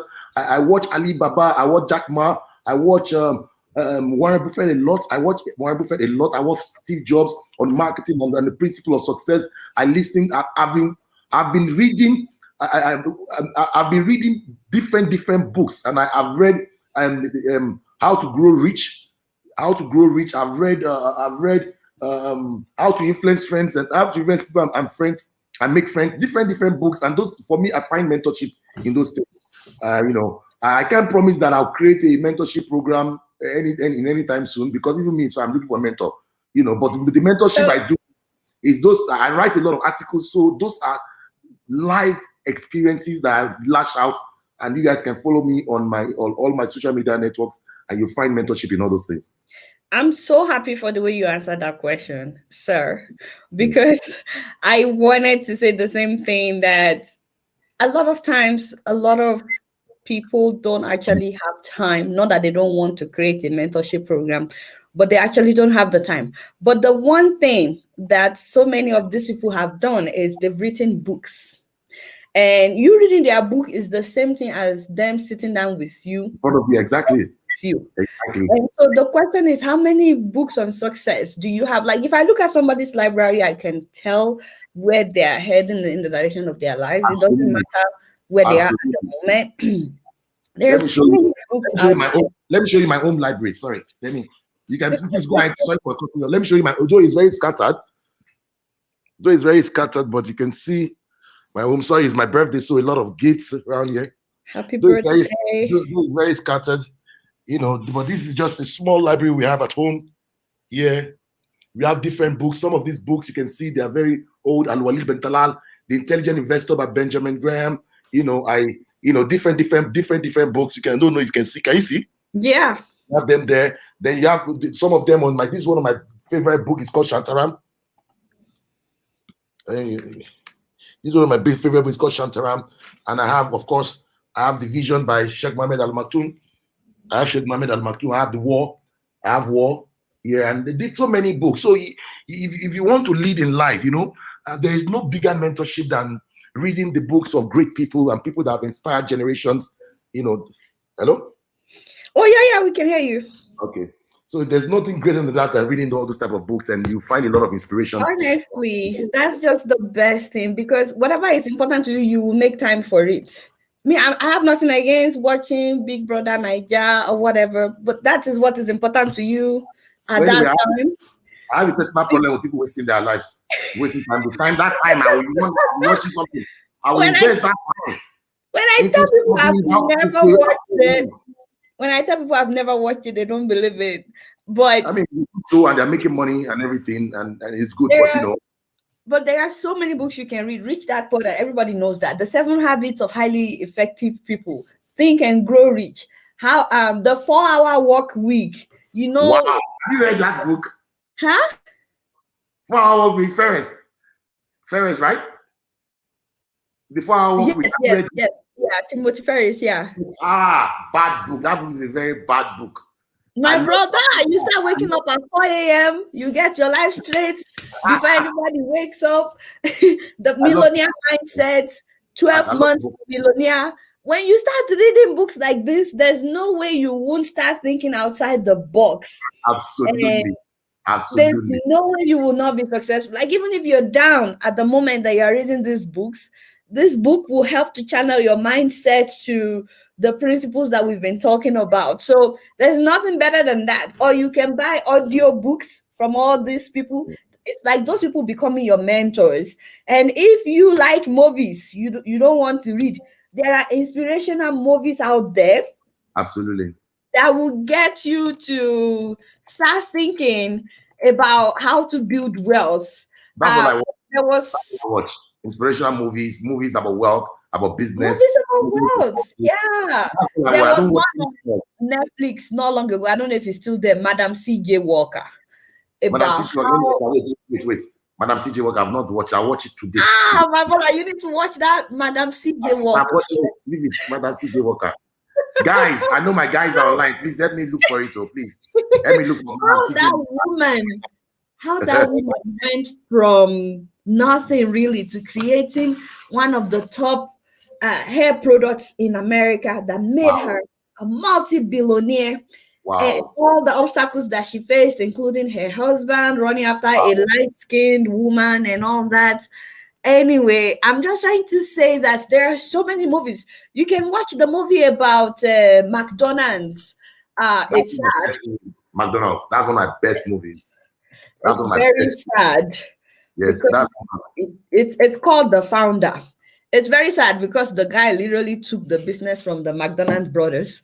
But you learn from it as well. But there's a lot of lessons, like his tenacity, his determination. He was determined to be successful, to make it by fire by force.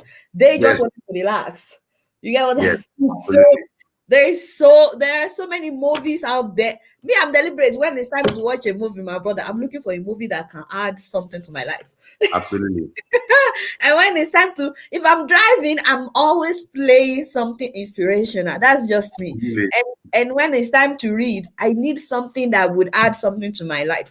So it's like making those people your mentors. You don't necessarily have to have access to somebody directly, but if you have access to their book, they have become your mentor, be that. So anyway, we are already out of time, and I know that our Oga needs to sleep. Just so you know, Oga, you need to, a lot of people are writing in the comment section how they can invest in your company and stuff like that. I said to Oga, I said that would be something we'll have to discuss, that I will have to come and present proper.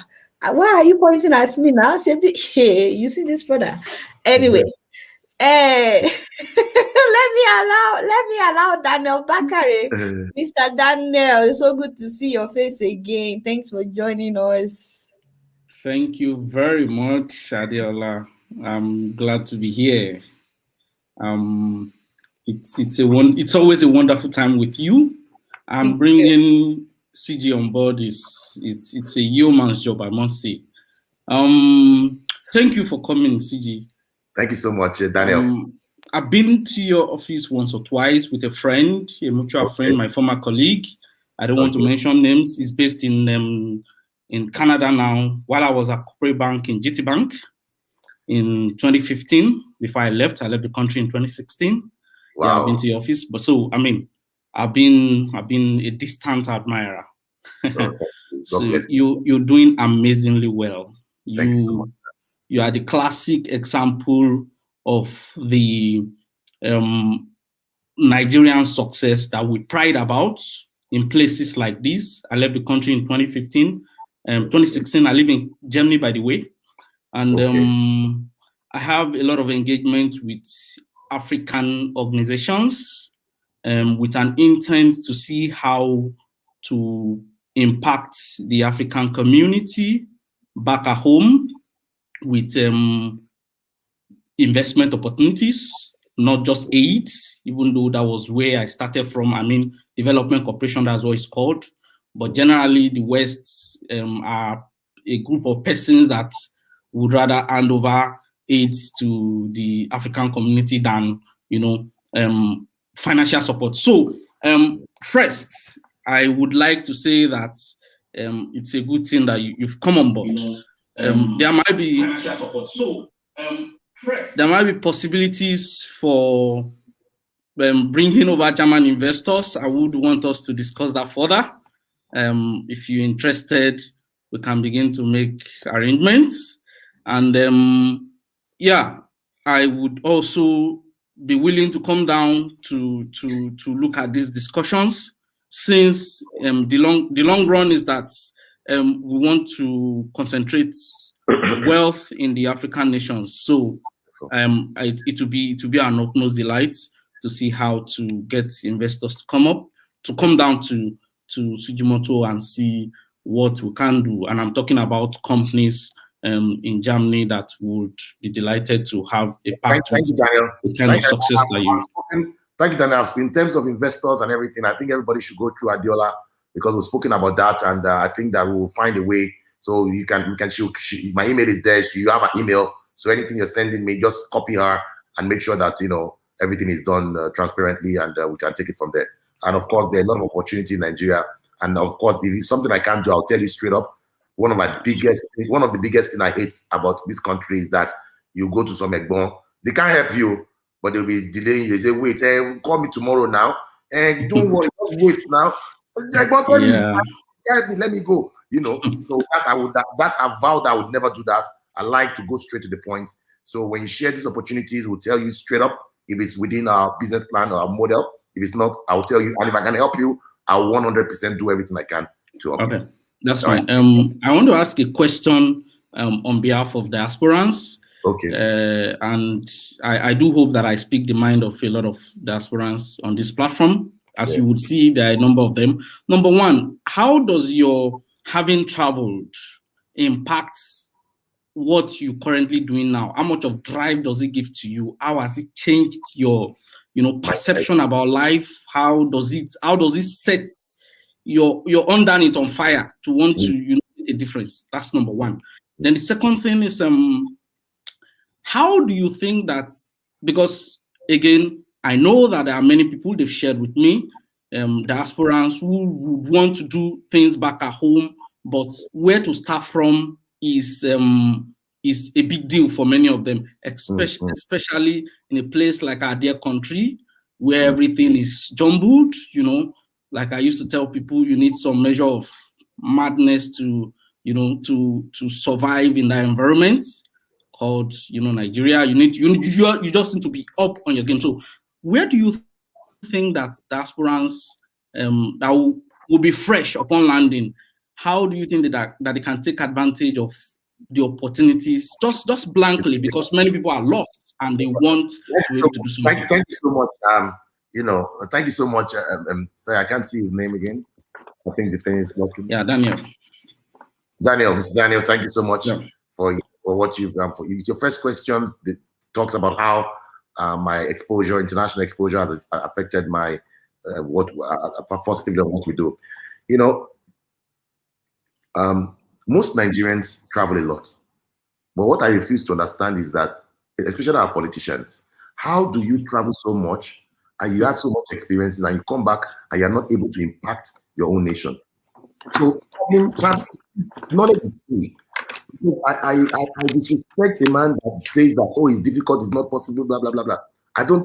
When you go to Dubai, the first thing you see is the spirit of possibility. So that is what confronts you. You go to Dubai today, by tomorrow it's changed. The non-acceptance of mediocrity must be a standard of what we do.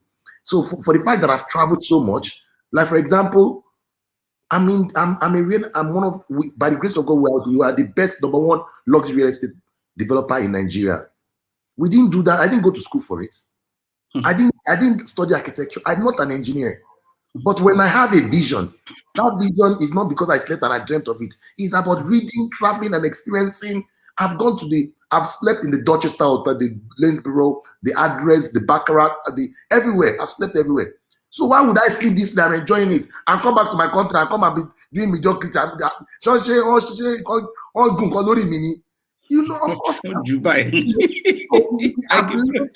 I see something, I love it, I will implement it. If we do a plan and I go to a place and we've already set the plan in our project development, and we say this is the plan we're going through. Tomorrow, if I travel to as little as South Africa and I see something better, I will call the project and say, Chombo, we are cancel. Start a new one. That is what we have to company. And that is the way we can evolve, we can become better. It's about developing an innovation. I spoke a lot about innovation. And innovation comes from research.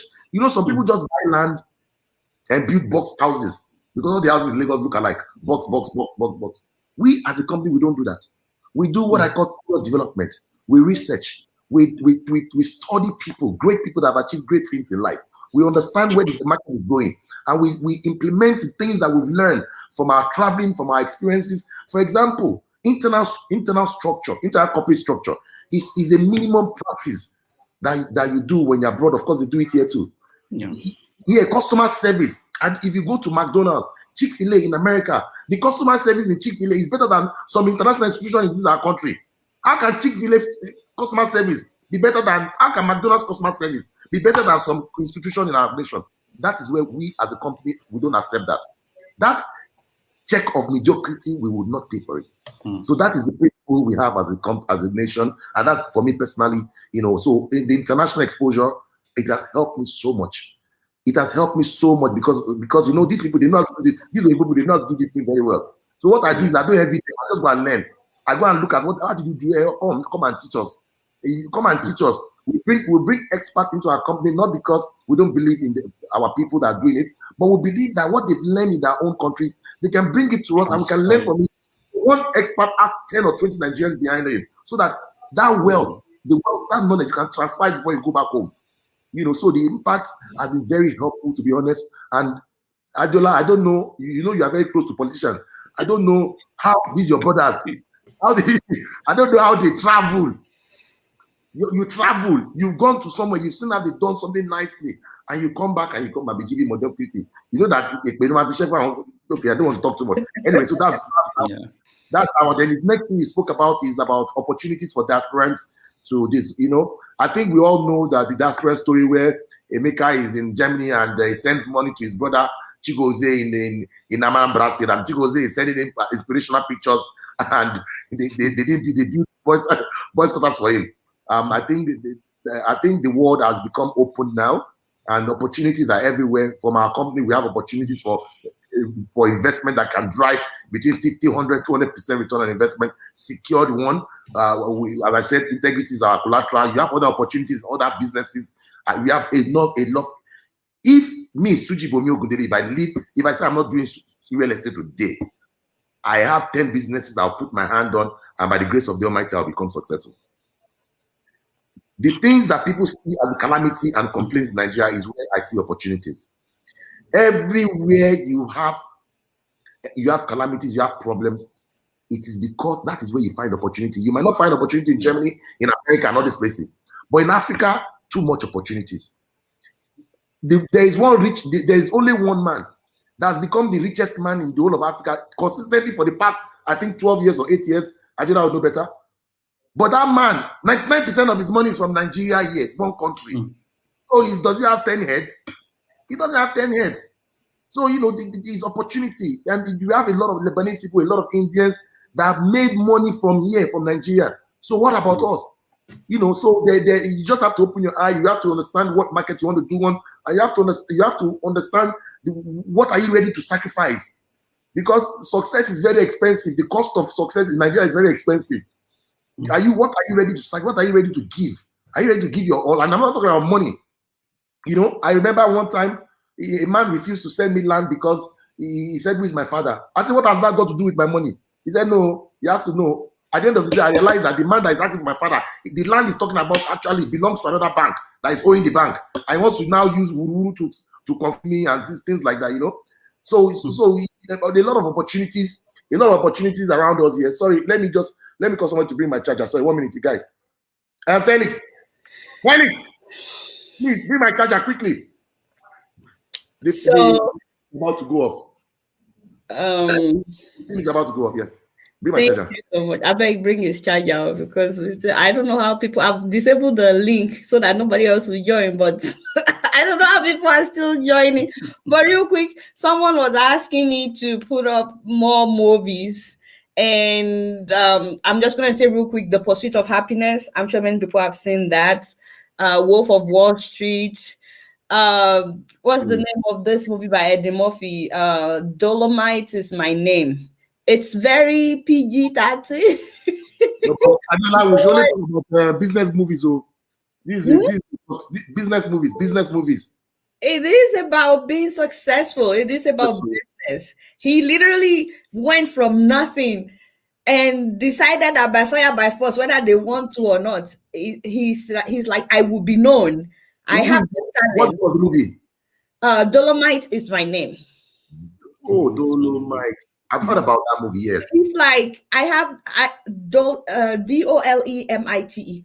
He's like, I have this talent. I can make people laugh. And though I'm black and it's not popular by black people right now, whatever I need to do, I can create a character. You will know me. You will know that I was once here by fire, by force. When everybody else said no to him, the banks, everybody said no. This guy still found a way. It is very PG, I think, but you will learn never to take no when you believe in yourself. I talked about Madam C.J. Walker. I mean, you just need to Google. You will see so many inspirational stories about success. But that one, it's funny, and it's a story about perseverance and not taking no for an answer, finding a way where there is no way, to force your dreams to come to pass. Amen, somebody. So I've learned about that. Thank you so much, Mr. Daniel. You is amazing. A lot of people are saying that you spoke their mind. So, and you have Mr. Suji's email, right? Because I put it in the comment section. Yeah. I'll DM him on Instagram. It's almost nights where the man is. We need to allow billionaires to get their beauty sleep.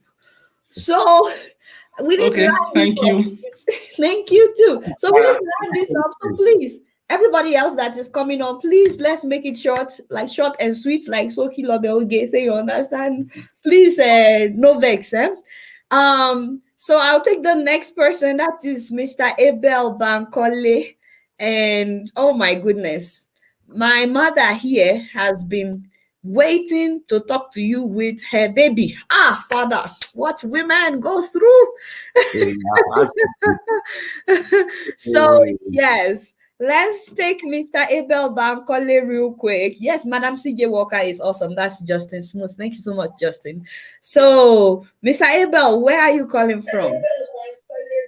Please mute. Please mute the one that you're watching. It's echoing. Good evening. I'm calling from France. It's echoing. Can you mute the one that you're watching? Hello, can you hear me, please? Yes, we can hear you now. Although we can't hear you. My name is Sijibomi Ogundele. I'm calling from France. Okay. First of all, I want to say happy birthday. Can you please speak louder? We can barely hear you. He's saying happy birthday. Sigi turned 40. Sigi turned 40 this week. So happy birthday. We still need to sing for you. Don't worry, me and Kodo will sing for you. I can hear. Yeah, Mr. Abel, we can hear you. Go ahead, please. You're calling from France. Yeah. Yeah. My name is Abel Bankole. I'm calling from France. So I just want to commend Mr. Suji for a lot of things that he has done.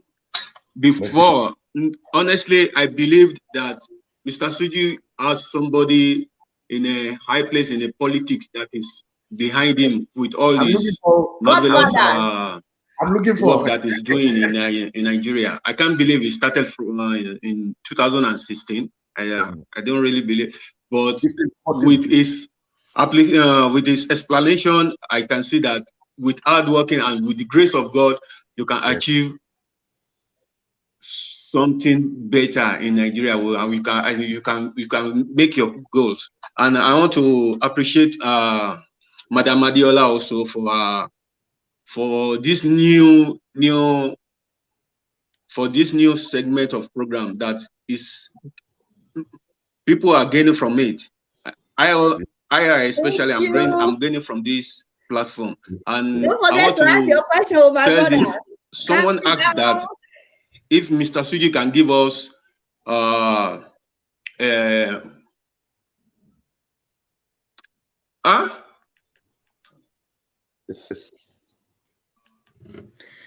ask your question, sir.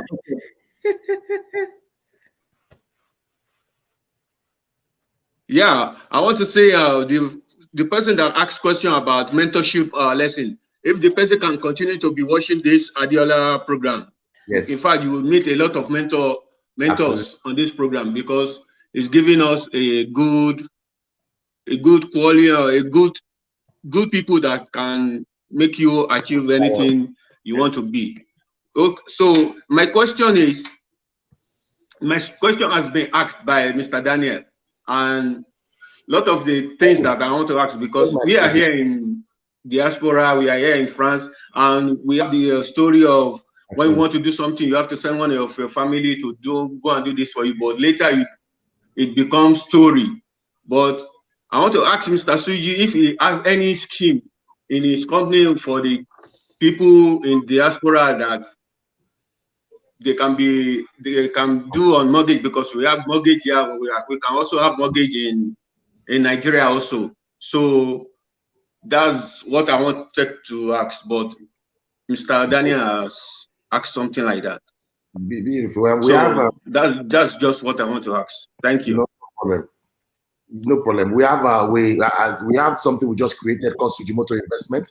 The investment is for people that might not have the 300 million, 500 million. They're not ready to make that investment. But if it's 1 million, if it's 10 million, if it's 20 million, you can invest. And it's just like fixed deposit or T-bills. So it's something if you look at the website, it's Sujimoto investment, and you can invest as little as 1 million naira or 10 million. And that way is a kind of like a profit sharing kind of scheme where we say, okay, we want to share our profit with investors. So you can look at that and see that as well. And there are a lot of opportunities as well in that area. So, but you have my email, you have Diola's email, and anything you want, please email us. If I don't respond, I'll forward it to the department. I'll respond to you, and they'll be very happy to help you. And if we can't do it, we'll let you know immediately as well. Also, please keep in mind when you invest that sometimes it may take time for you to get the return on your investment. Minimum is 1 year. Our minimum investment is 1 year. Please note. So the minimum is 1 year. It's not like you put down 1 million now and then by next month you start asking. So if you're determined to invest, you need to know that this is money that I can close my eyes for some years, or at least 1 year. You know what I mean? So, okay. Thank you so much for your question, Mr. Abel. Yeah. Really, really appreciate it. I have to go to France someday. Well, I've been to France, but I need to come back so we can eat amala together. And I'm going to take my mother here, Madam Lara. That is very beautiful. Come to Paris, you will enjoy it. Okay, so you live in Paris? Are you in Paris? Mr. Abel? Instead of him to listen to us. No, I live in Lyon. You live in Lyon, ok. Moi, j'ai habité à Paris. J'ai habité à Paris pendant 5 ans. I live in Lyon. Ah, ok. Yeah. Ok, d'accord. Oh, J'habite à Lyon, moi. Ah, d'accord. Vous connaissez Avignon? Vous connaissez Avignon? C'est 2 heures à Paris. C'est pas Ouais. trop loin. Oui, je connais. Bon, d'accord, enchanté, hein? Oui, je connais. Oui, j'ai déjà habité là-bas. J'ai déjà habité là-bas. Ah, d'accord. C'est bien, enchanté. Yeah. You said, Nice. Ouais, d'accord. Au revoir. You guys will have this meeting after the church service. But before I take my mother, someone is asking what's the return on investment rate if they invest in your company? It is a minimum. We have it goes between 15% to 50% and 1 year to 2 years. So it depends. But if you go on the website, you see it. You see different investment packages and different things. And you can send an email, they'll respond to you as well on it. What's your website? Just so I could write it. I mean, I know it. Let me just. No, not that one. This one is Sujimotoinvestment.com. Okay, Sujimotoinvestment.com. Investment.com. Sujimotoinvestment.com. So I'm going to put that link in the description as well for anybody that may be. Look at your beautiful son. Oh my God. Why, he's sleeping already? Oh, that's our future leader. That's our future leader. How are you? How are you, madam? Welcome. I'm fine, thank you. So nice to be on the show. Thank you, Ms. Adiola, for this opportunity. I just put his website. If you're interested, let him know that you're coming through Adiola, and just contact him on Sujimoto.com. I mean, Sujimotoinvestment.com. I just put it there. No, not that one. Not that one. It's not. Okay, yeah, the one you put here is that's it, Adiola. Yeah, Sujimoto Investment. Is it going? Did you click it? Is it going? Is that it? Because I'm not sure. If I opened the website before I copied that. All right. Auntie Lara, good evening, ma. Good evening. Good evening. Thank you so much. I've been watching your show forever. Thank you. And I love this platform. Thank you so much. When is your birthday, Mr. Suji? Is it the 11th or the 12th? Oh, my birthday was last week Thursday, and I turned 40, and I was supposed to travel. He is 40 years old, my brother. And I want to say something as well, which is very important for everybody that's watching the show. I want to use this opportunity to thank all my friends that just last Thursday I said I'm turning 40. I want to travel to Saudi Arabia. I want to have a prayer session. I want to plan my life. I want to read. And my friends knew that. They now came together, stole my passport, and in 4 days, they raised about 20 million naira and gave me a surprise party. Oh. For me, that was a true test. I need those kinds of friends. That was a true test of friendship. Some people gave 1 million naira, 2 million naira, 500K, 25,000, different things. I was really grateful, and I want to use the opportunity to thank everybody in the new leaders group and everybody that contributed, anybody that came. I'm really grateful. So then it also comes back to the fact that you have to be good to have people around you. You have to be generous with your time, with your effort, with as little as you can, and good people. I practice something, Diola. I call it OQP. It is on my status. I'm sure you've seen it. OQP. And it is called equality people. Only quality OQP. Not KPKO. Not KP. Not that word. OQP. Only quality people. Ah, I see. So awesome. So, Madam, tell us what's up. Tell me. Thank you so much. Tomorrow is his birthday, so I thought it was your birthday. Aries. Happy birthday! Happy belated birthday. Thank you so much. Thank you. So, I'm calling from Texas, actually.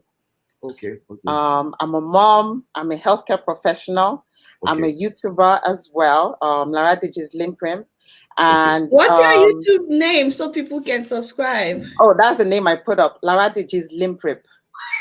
I talk about peaceful living and Lara Digi. Yeah, Lara Digi's her channel, peaceful living. Thank you. So from putting out a lot of videos, I realized that my question is, when should you give up or re-strategize on your dream? When how when you're starting something, some people will tell you, oh, do it this way, maybe this one will work, oh, do it this way, but in your mind that this is what I want to do and you want to stay focused on it. Is there a time when you should say, okay, maybe I should think about it this way or do it their way? Is there a time when you should not necessarily give up, but maybe re-strategize on what you're doing presently? Okay, so the thing, thank you so much, this is a great for me, because I was raised by an entrepreneur who is a woman. I have a very soft part, and very, very. I get inspired when I see women that go the extra mile to drag the bull. I don't say pull the bull, drag the bull by the horn. So I really love that. And at the end of the day, as entrepreneurs, the first quality of entrepreneurship is where you are going, your vision. Nobody has your vision but you. And a lot of you have to be ready to be misunderstood. Because people will start arguing on your own dream as if it's their own. They'll be telling you, and many times they have good intention, but in a lot of times too, their intention is not within what you are thinking. They can't see your vision. And to be successful, it requires focus and persistency. Focus in the eyes of things might look very difficult, but it is that passion of focus that will make you reach where you're going. Because a lot of people have opinion about your businesses. A lot of people will even stop talking to you. It's like the Chinese bamboo tree. I tell the story of the Chinese bamboo tree. The Chinese bamboo tree takes 5 years for it to grow. You plant it. When you plant it, you have to water it for almost 4 years. I watched it. I think I watched the video in one of these motivational speakers in America. You have to water the Chinese bamboo tree for 4 years. Can you imagine that you are watching dream? They say that Chinese tree, they water. You are watching the dream every day. Then the society will say the thing is that they say you are watching Chinese bamboo tree and the thing is on the floor. Where is the tree? They say it's there. And the strength of anything we do is in the foundation. And the foundation is where you are today. The foundation of persistency, the foundation of consistency, the foundation of focus, the foundation of believing in what you want to do. It is not everybody's dream. It is your dream. So definitely people will argue with you as if it's their dream. And sometimes they'll give opinions. But never, and the first thing you will do for failure is to start divesting. You focus on what you believe in. If so long you are convinced in yourself that you have a product and your product meets a competitive advantage, and you know that you are doing better than competitors, why would you stop? Of course, it will take 5 years. It is in that patience, the patience of you watering the tree and watering it small, and by the time you become successful, they will now be saying, the same person that told you that one, they said she's growing Chinese tree. It's the same people that will come back I said, I knew you were going to be successful. But you cannot afford to lose focus now. Now is the time where you have a beautiful son that you groom him, and you cannot groom your son to say, start a dream if it's not working, change. No. It is start a dream, believe in it, focus on it, sleep every day, wake up every morning, be passionate at it, be persevere with it, push through it, knock doors. When I came to Nigeria first, let me tell you, when I came to Nigeria first, some newspapers, I told them they wanted to have an interview. They said, no, I have to pay. I said, I have to pay for what? They said, you have to pay. When I said, I'll pay. They said, no, they don't know me. That even though, and I said, okay, one of them accepted to collect my money. Something that you should have paid maybe 200K. They charged me 1 million naira. When they charged me the money, they do the interview. They did a very rubbish one. They did very rubbish. I said, it wasn't me that said this. This is what I said. Remove it. They went to put it on the 30th page. I didn't say no. They didn't know who I am. It's not their vision. It's my vision. Today, you can't write about Sujimoto without consent.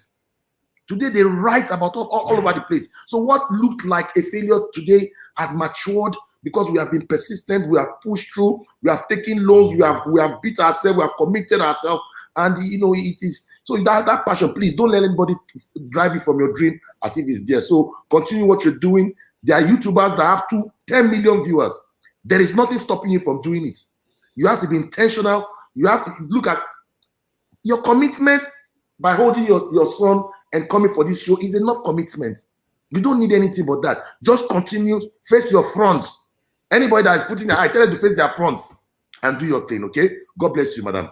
God bless you, my sister. Don't forget to subscribe to her YouTube channel, please. Thank you so much.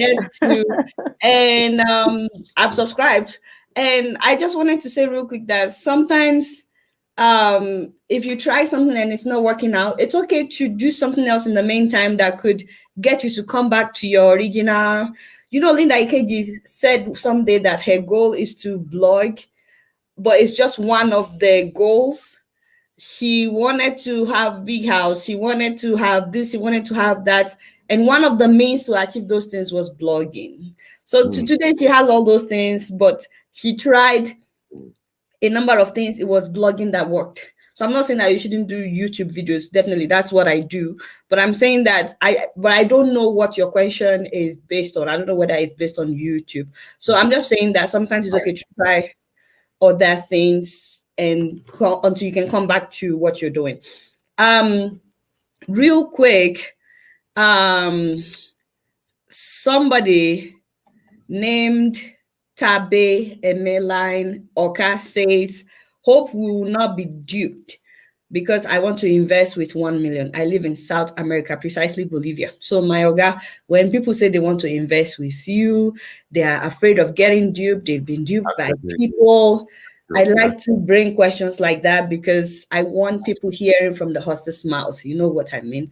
So why should anybody trust you is what this person is trying to absolutely. I appreciate that. And, it could be 1 million, 1 billion naira or 10 billion naira. We have a company that we've built on integrity. And what we actually sell is integrity. So because of that, we can't afford to breach integrity. If we promise you, if we say that you are investing 1 million naira or 100 million or 200 million naira, there's some people that have invested more than that.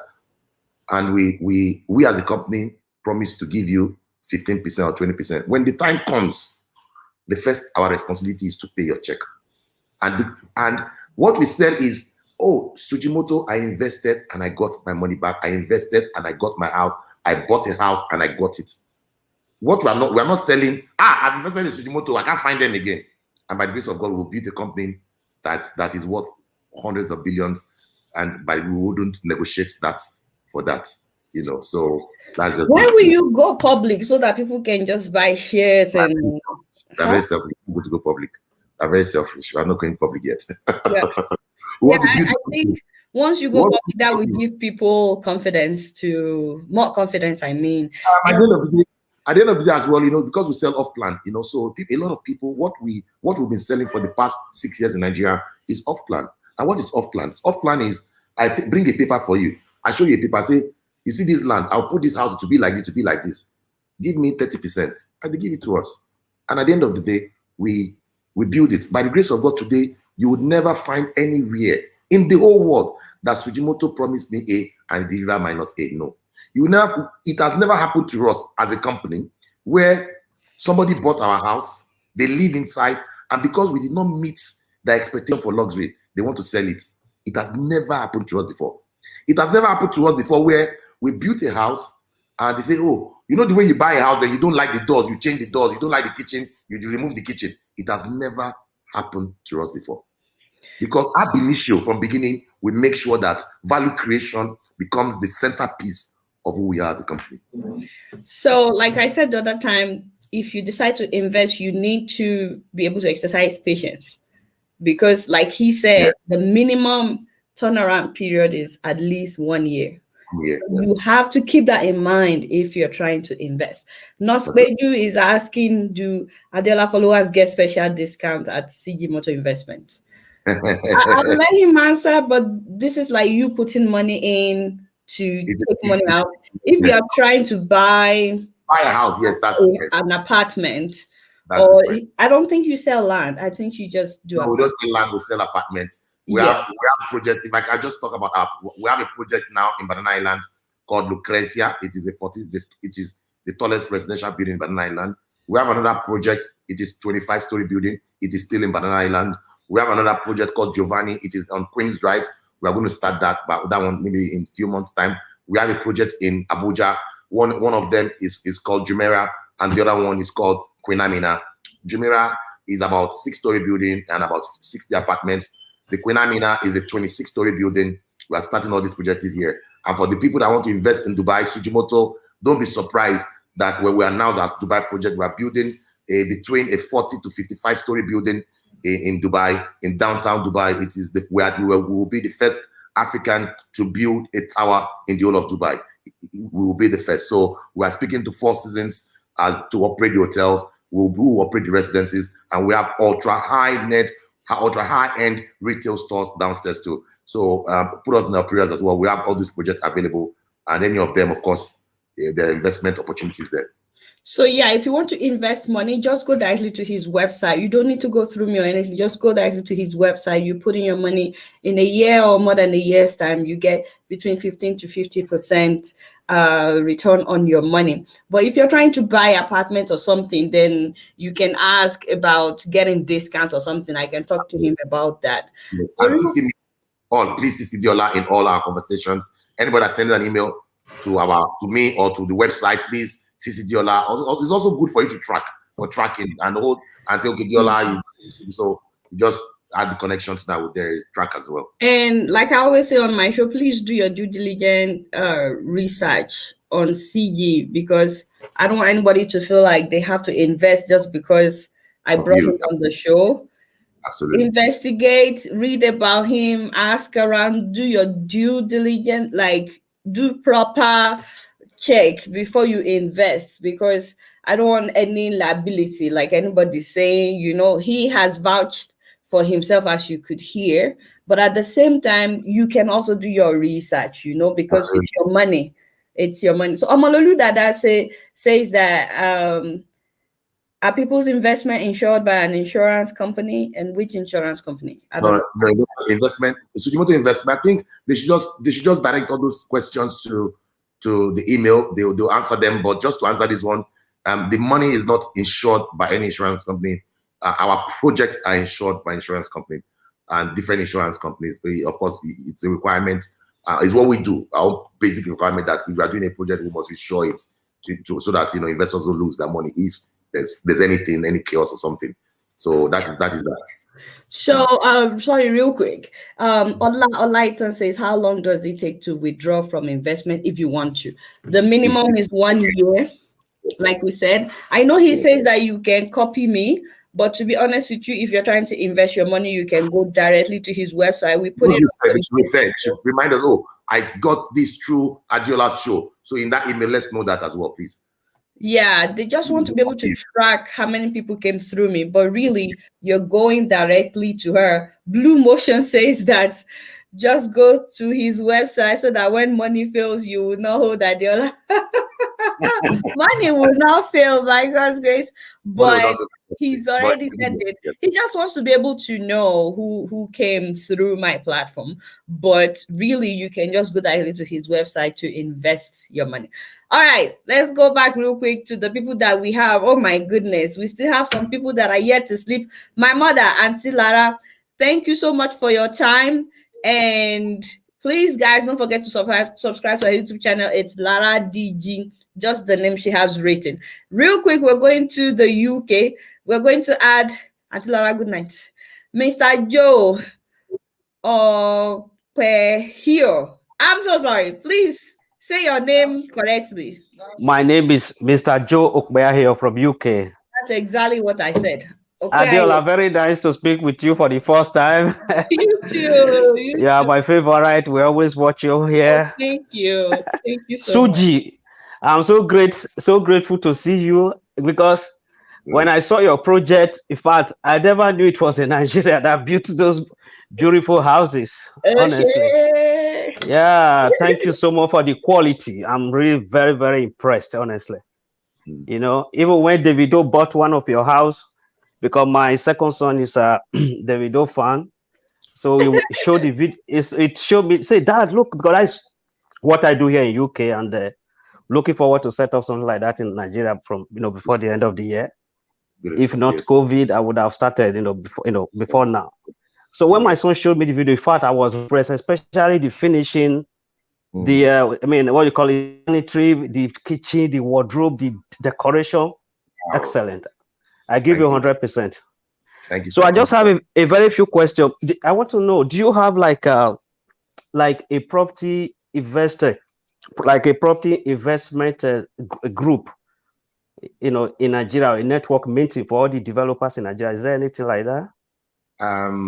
We don't. I think there would be, but I'm not a member of anything like that.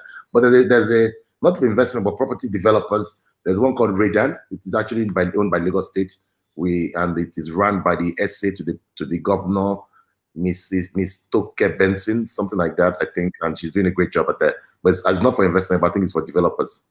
Yes. Okay. And the second quick one is, how do you build up your investment? I mean, what I'm saying, your network. I mean, what I'm saying, your team.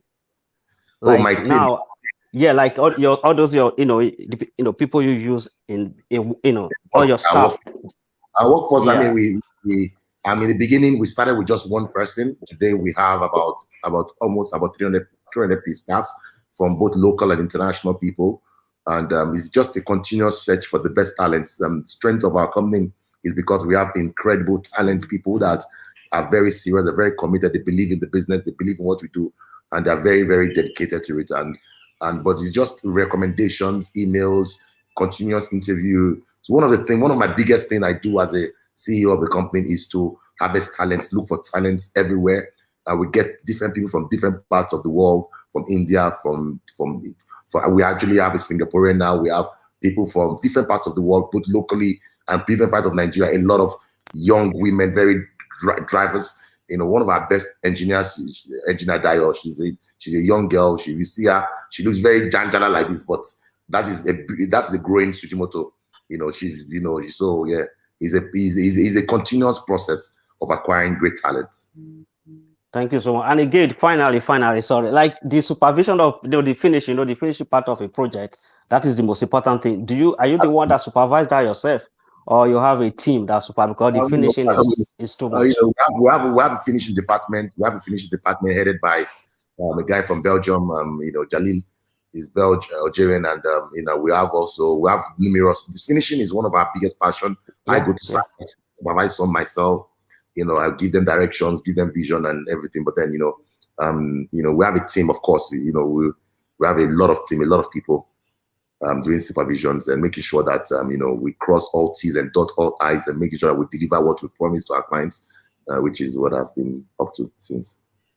Yeah. Thank all you right, so very nice much, Mr. Joe. Thank you. I will be in Lagos. I will be in Lagos next month. I'll come to your office. I promise you. I promise you.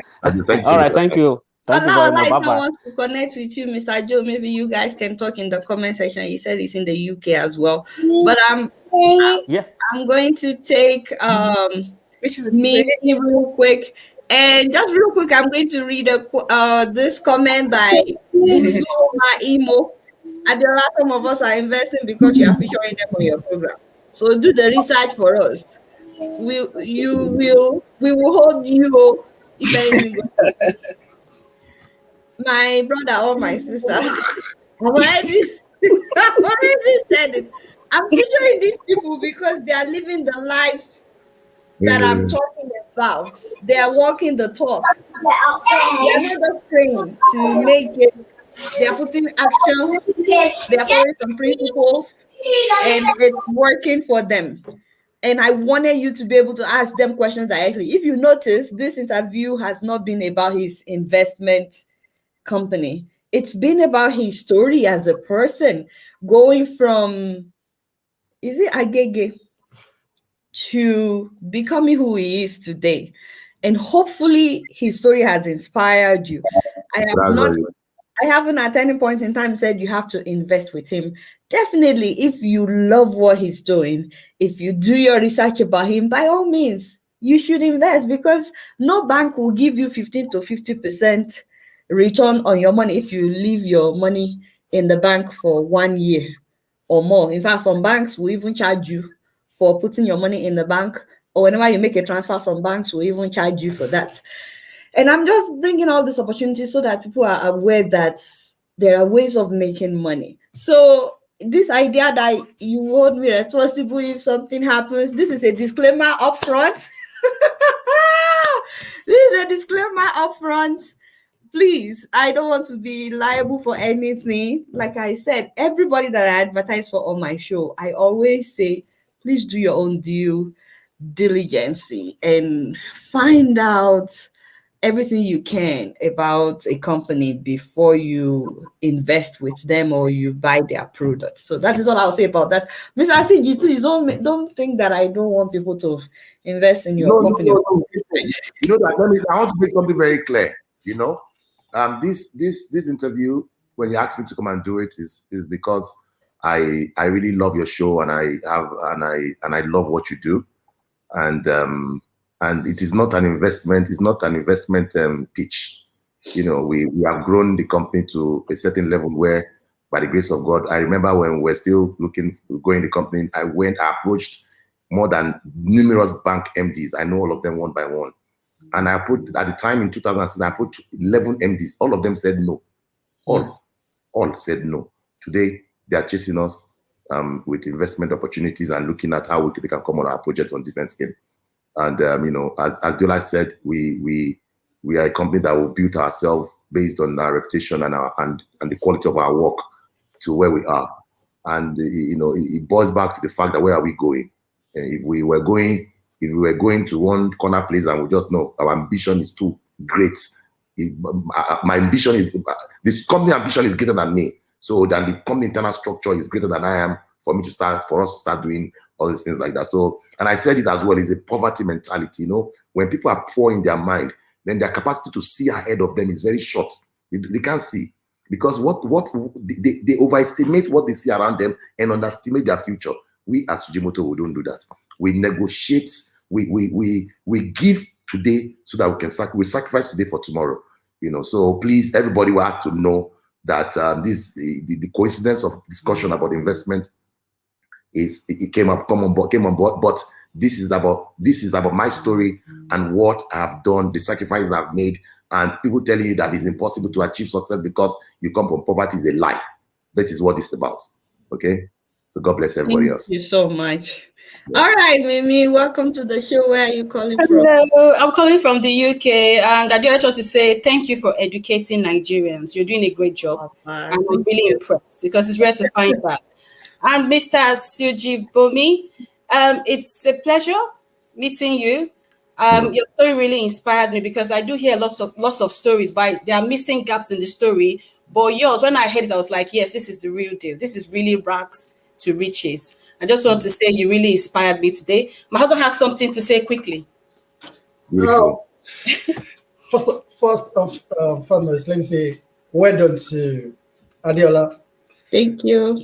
I've been following you for a long time, but I never subscribed. Thank you so much. So you did not subscribe. But yeah, I think People like you. I didn't do it because of Suji, but I said, oh, one day I want to know who is really Adiola, and I did my own research. I can't hear anything. Also, you I think researched it's breaking. me. Is it from my side? So I said, I want you to can know hear? about Adiola. Adiola, is it from your side or my side? No, we can hear you, and I can hear them. I know. I demand this thing is breaking. Can you? Did you mute your end? Can you hear me? Can you hear me, Sujimoto? Can you hear me? Okay, I can hear you. I can hear you. Can you hear me now? Okay, now I'm better. Okay, good. I said, I wanted you researched me. So I did in my own research. So I'm okay. I'm okay with that. Yeah, okay with what you found, whatever you found. Mr. Suji, to be honest with you, if figure man, I know the figure.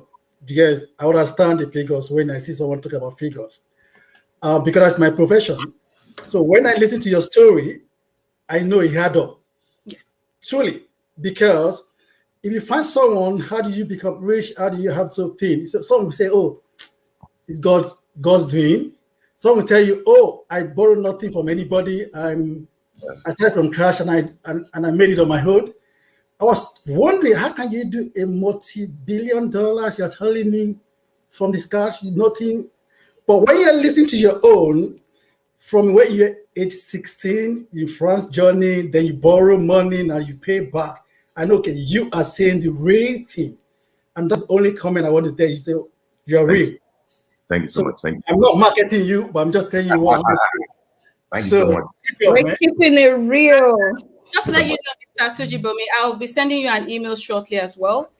Okay. I want to add value to your company, so I will send it and I've CC'd Adiola as well. It's a pleasure. Thank you, Adiola. Keep educating us. We need. Right. Thank you. Thank you so much. Great. I'm glad they kept it short and sweet. Oh my goodness, we're almost done. Please do not click the link to join again.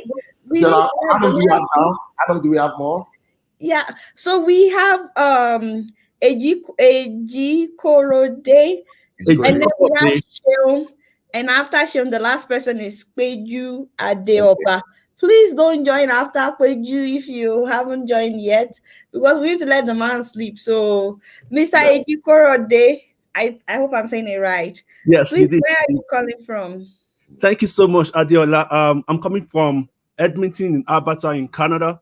I'm so excited to be here. I've been following your show ever since the first day. And before thank you.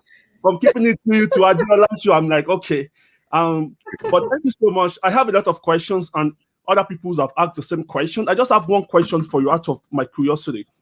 What is your first experience in obtaining the first loan in the bank? Because in the Western world, we have credits, we have your work history, how you manage your finances, the bank can see.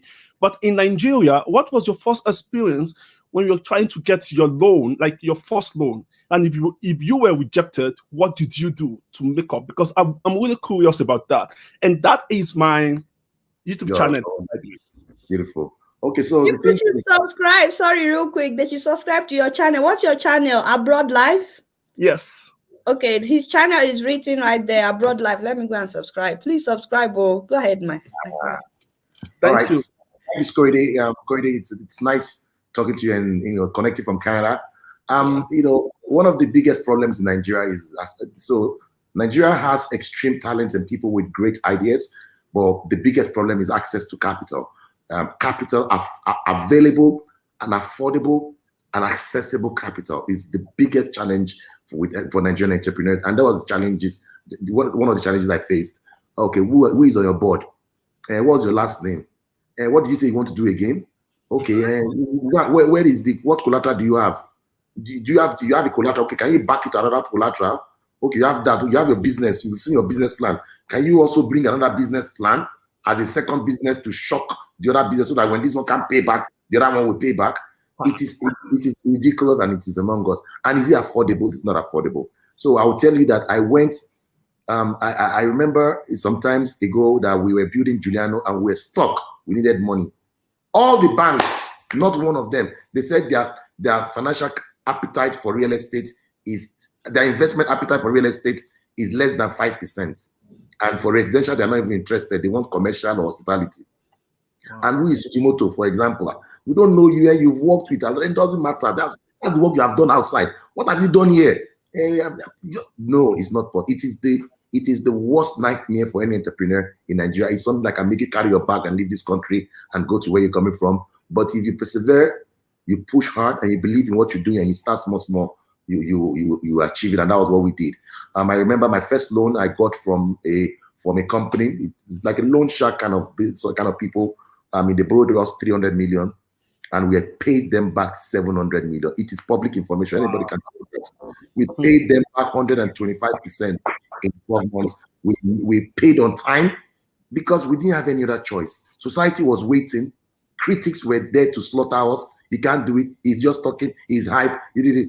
They were ready to slaughter us, and we had the property, and we had to move on, and we had to execute. We have to deliver. What do? Do we fold our hands and just let it? Or we have to take. That's the risk we took. We gave. I signed a personal guarantee. Signed all assets to the person. Say, hold this asset. You have asset worth 2 billion naira. Just borrow me 300. Let me just cross this bridge so that I can show. Let me raise my building. The man came back. He will come back. And it was very difficult. He'll come back and and I shout out to all the Igbo people in the house, man. I love the man. He said, one day, Suji, I don't feel like signing this check today. You come back tomorrow. I said, but you have signed it. You have written to sign it. He will write the check. One day, this check that I'm saying here, I don't want to sign this check. Went on and on and on. When he finally gave us the money, he gave us 100 million, broke it into 3, almost frustrated the transaction. He will drive every day around our project. He'll call you, Suji, you say you go do it. You never do. I want my money home. Disturbed my life forever. But this was one of my greatest lessons, and it is the cost of entrepreneurship, the cost of success that we have to pay in Nigeria. And this was what we do. And today we have very smooth loan processes. We have banks that have invested billions with us.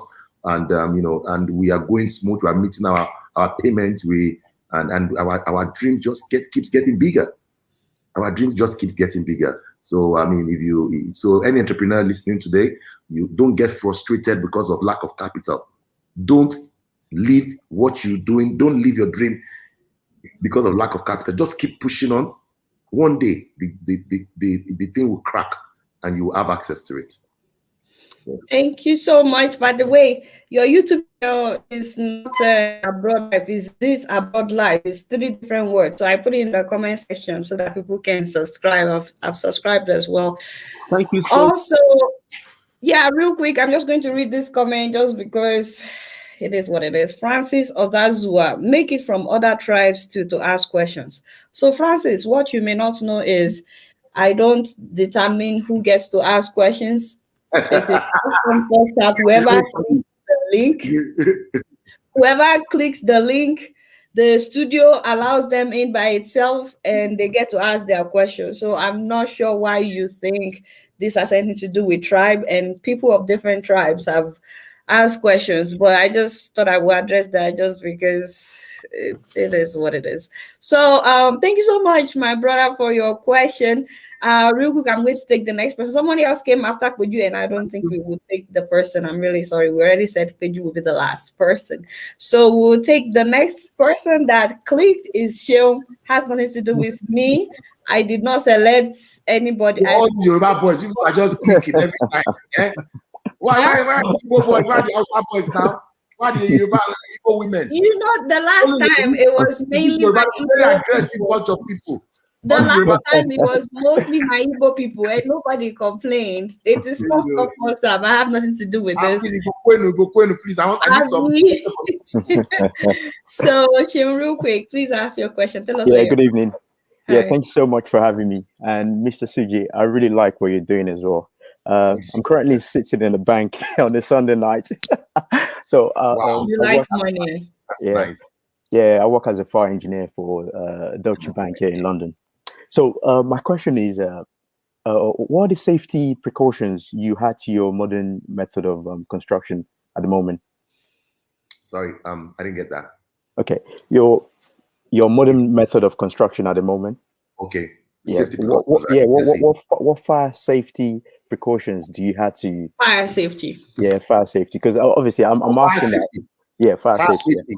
Fire safety. That's the.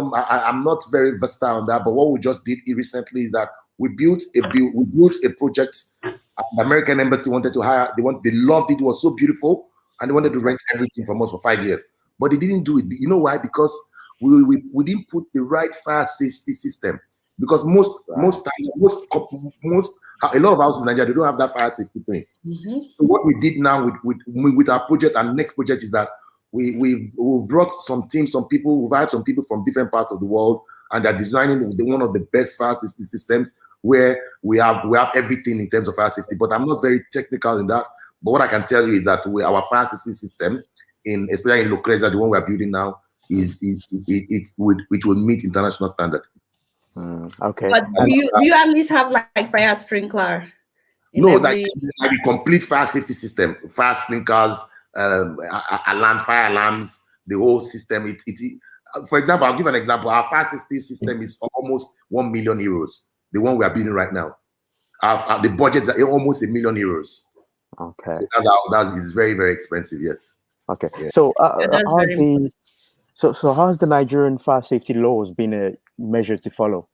I don't know. That's a very technical question. We have a fire safety department, which is mechanical, electrical, and plumbing and HVAC, and they are the one responsible for that. I wouldn't, my own is just entrepreneurship vision. But you must know. But I see you must know because the people living in Obodo Oyinbo, this is the first thing they think about. It's too technical. Yeah, because obviously as a fire engineer here, it's too technical. I can't know everything as well. And I can't say, and that's why we hire the best people. The fact that we have a hospital doesn't mean that we're doctors. So we just have to hire the best people that knows and understand that department. But I see that. Well, what do you do, Sheon? I'm a fire engineer for Deutsche Bank in London.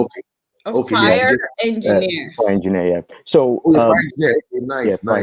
So, but obviously, I did building engineering, so I've got a bit of both building services and. Okay, that's nice.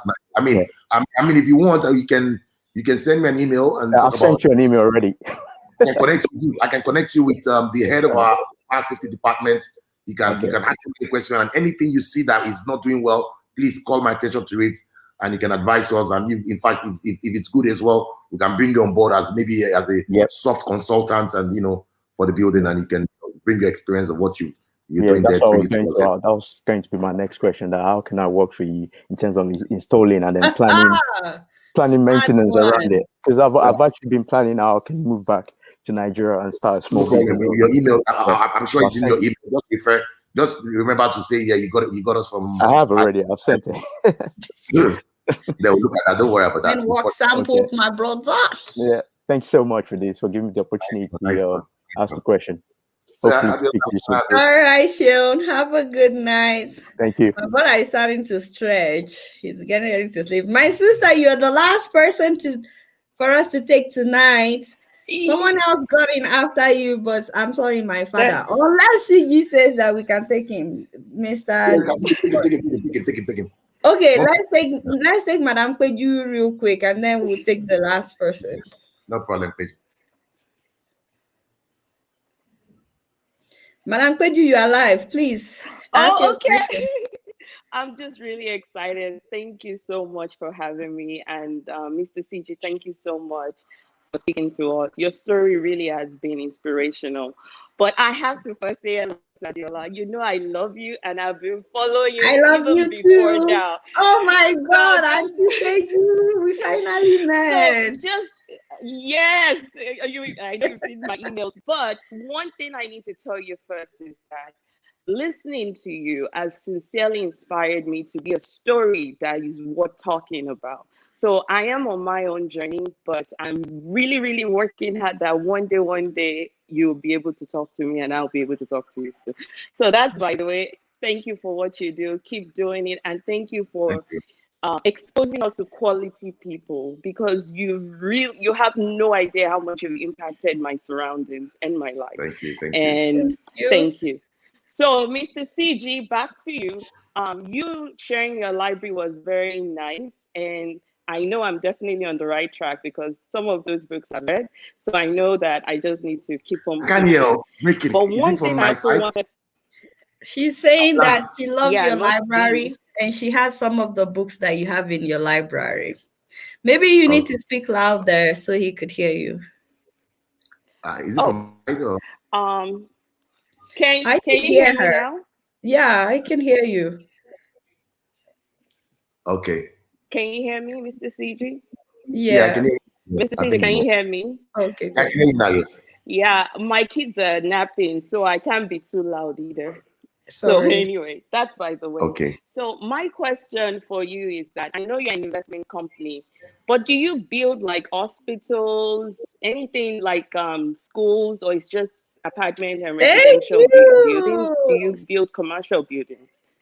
Finally, somebody's asking. I've been wanting to ask, but I didn't want to be too forward. So the company is divided into, so what we started with is residential buildings, but because we believe that we build well and we have the minds, we have the commercial mindset, so we've started doing malls and hospitality, which is hotels. Because one of the things that actually drove me to do mall is that a friend of mine came to visit from South Africa, and he was like, "Oh, I want to go to the mall. I want to just stroll in the mall." And I carried him to our ShopRite, and he said, "Suji, people don't have a mall." I think that one is what? Is it a supermarket? I said, "That's what it is, supermarket." He said, "That thing you have is a supermarket. You don't have a mall." You know, so that really it touched my heart. So I now started doing my research about malls and the cost effect and the opportunity is just too enormous. Why would they have a mall in Santa that we cannot have a mall in Ikoyi or in VI, and we call ourselves the giant of Africa? Why should that be? You know, why is it that if I go to Dubai, I can go into Dubai Mall and stroll and feel happy, and I cannot go anywhere in Nigeria and feel happy? So for that reason, we're developing something we call the Sujimoto Plaza. It is a 61 kind of business where we have retail downstairs, which is a mall. We'll have cinemas. It will have an hotel. It will have offices. It will have restaurants. It will have very nice restaurants and many other things. So it's like a 61 standard, one-stop shop place where you can do everything. So we're developing the first one in Ikoyi. We're going to have them in VI as well, in Ikeja, and hopefully in different parts of Nigeria. So that was that. And then someday you will also build hospitals. But Siji, how do you do so many projects at the same time, and how are you able to ensure quality? Quality and everything. That's a very good question. Thank you for that. You know, there's a company in Dubai called MR Group, and I had the opportunity to meet some of them, and I feel I got inspired by them. But recently, I traveled to Guangzhou, which is in China, before the pandemic, and I met a young guy, and the guy is about 31 years old, and he asked me, he said, "How many projects are you guys doing currently?" And I said, "We are doing one project." He said, "Why?" The Chinese honestly did not understand how can you be you're almost 40 and you are not. The guy said the guy is about, I think he's 32. I'm not sure, it's not up to 36. The guy said he's currently building 17 projects, and in each of the projects has 520 units. And that's how do you do it? You know, say project management. Project management. You're not the bricklayer now that you go and carry concrete and be carrying block up and down. It's project management. It's structural project management. I had the opportunity as well in Damak Group, in MR Group, in different companies. MR is building about 120 projects in Dubai and other countries, and they have one MD.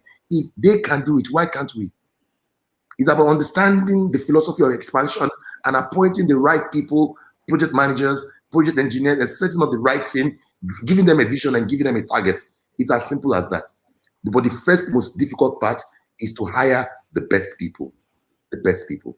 I understand that, except for what I call Nigerian factors, because sometimes some licenses that would take a month or something in another country, in Nigeria, you will lobby just to get approval for this, approval for that. But I understand what you are saying, Sha. But it's not, like I have to, even though we don't have a perfect system, I have to be I have to give it to Lagos State government and Abuja, where we are working now. The processes are very seamless, and immediately you meet their requirements, they meet it for you. They go for you. So that's it.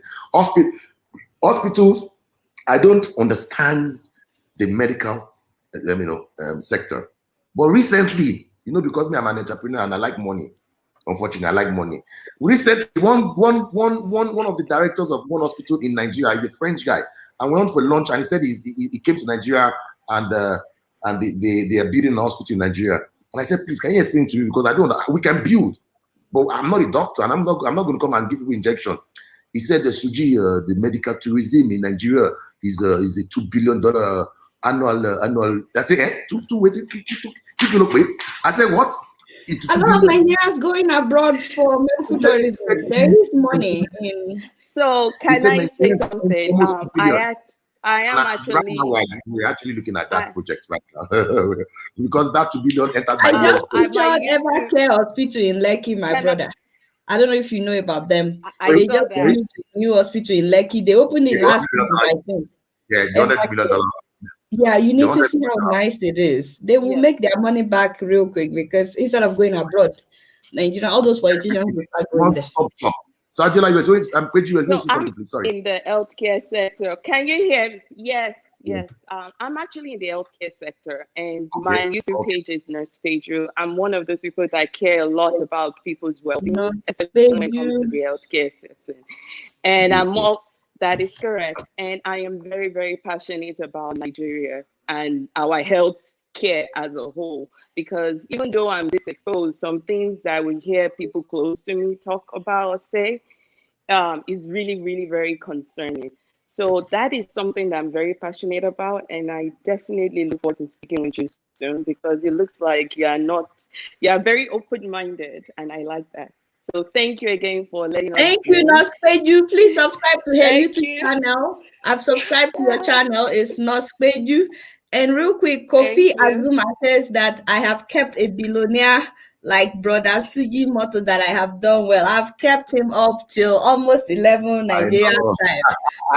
That's wonderful. Also, Soji says that this is an inspiring and interesting conversation, but CG still needs to watch Madam CJ Walker tonight. Let's allow him to do so. I'm enjoying it. You see, this is it. You see, so these are you asked about sacrificing, and these are the part of the sacrifices, the part of cost of success. You can't achieve success without these little sacrifices. You don't know where this is going to go take you to. You don't know where this video. You don't know who you can inspire. Success for me does not mean money. I've been able to inspire one person, and I've been able to drive I've been able to impact that person. I'll give you a little story. If you give me Adiola, there was a young man that has one of the best shoe companies called Aristocrats.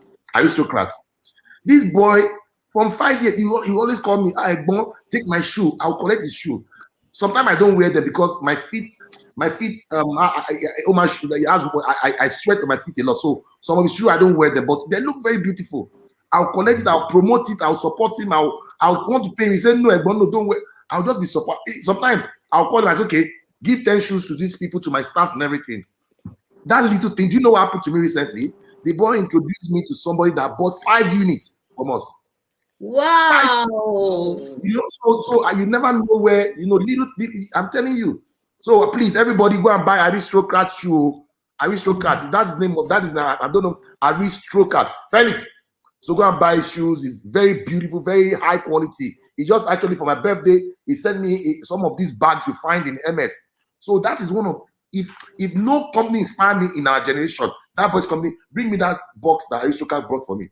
That bag, that box, bring it quickly. If I don't respect any Nigerian entrepreneur, that young man is going to, that is our MS.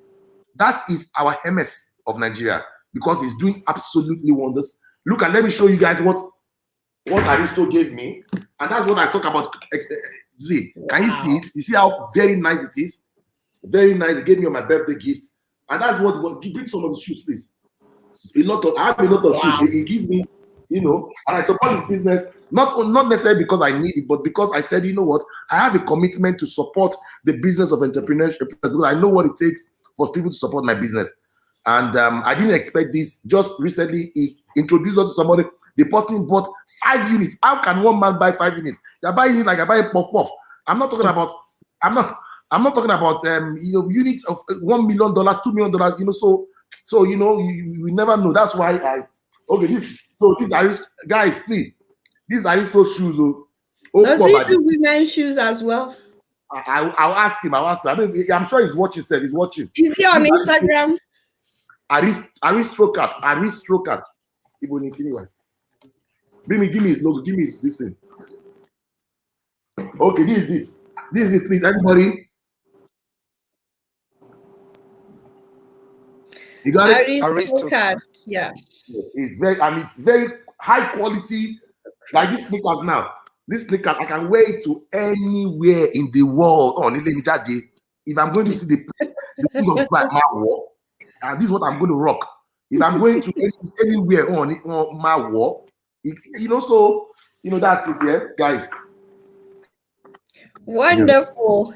So please, guys, check out Aristocrat shoes. Just Google Aristocrat shoes Nigeria. It will come up actually. And so thank you so much, Antipe. You have a good evening. At least. Thank you very much. Yeah. Bye. So, but real quick, before I let in the next person, somebody is asking you a question. Tunji Jim, Adela, can you ask him how much it's going to cost for him to build a standard house in Kwara using his company? I don't think. Do you build houses for people? I don't think so. No, we don't. We don't do any project below 1 billionaire.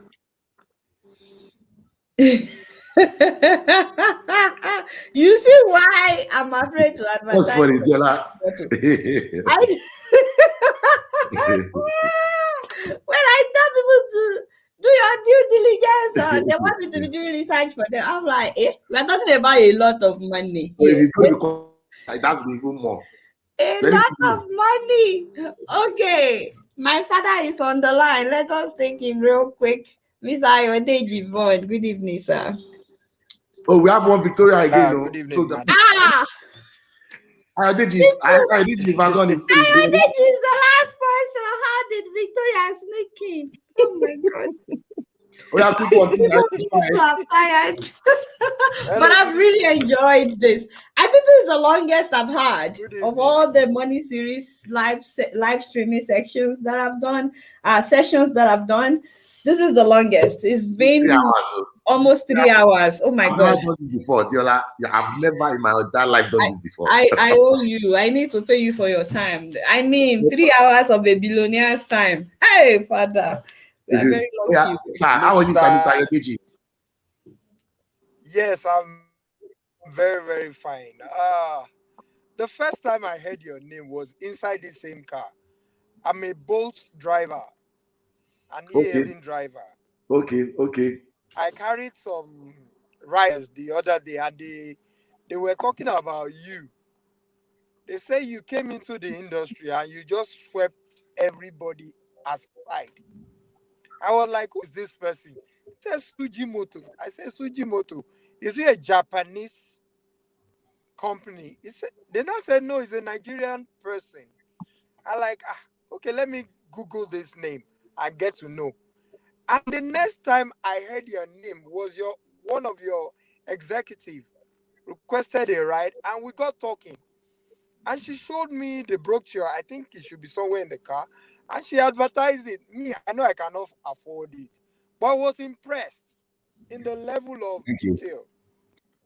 Thank you. I was very impressed in the level of detail that you put into your work. And I'm so proud that this is coming out of a country where over 200 million people, we have half of that population living in extreme poverty. And you still came out tough. I am somebody who has passion for perfection, and I have so much dreams, and I put my heart to whatever I believe in, and I get results. And I like the way you did yours. You came from nowhere, like my story too. I came from nowhere. Right now, when I got this particular car I'm using, I got it on hire purchase, and I put my heart to it. There was some days, there were some weeks that I could not even put food on the table. But I had to pay the person that gave me the ride. I had to pay that person for even the lockdown. The money that I was supposed to take home to my family, the person collected it. And I was like, oh, why will he do this? But I just felt that, okay, I'm paying up for my debt. Immediately I finished paying, it becomes my own. Thank God by November last year, I was able to pay up. After that, I've been able to gather up money and do some other projects around my house. And I like the way that you went somewhere in a fresh land that you knew nobody, and you took the bull by the horn. It's an inspiration to me that I can achieve my dreams. You practically drag the bull. Drag the bull because you can't pull the bull.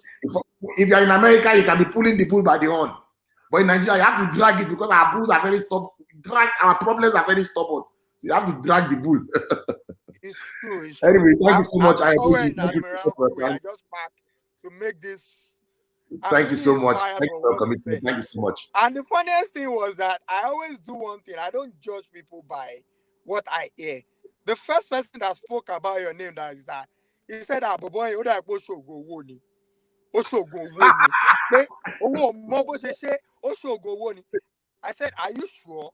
But after hearing you speak today, I understand where you were coming from and some information that you gave that they are not privileged to. It's easy for them to look at you from afar and say you did money ritual.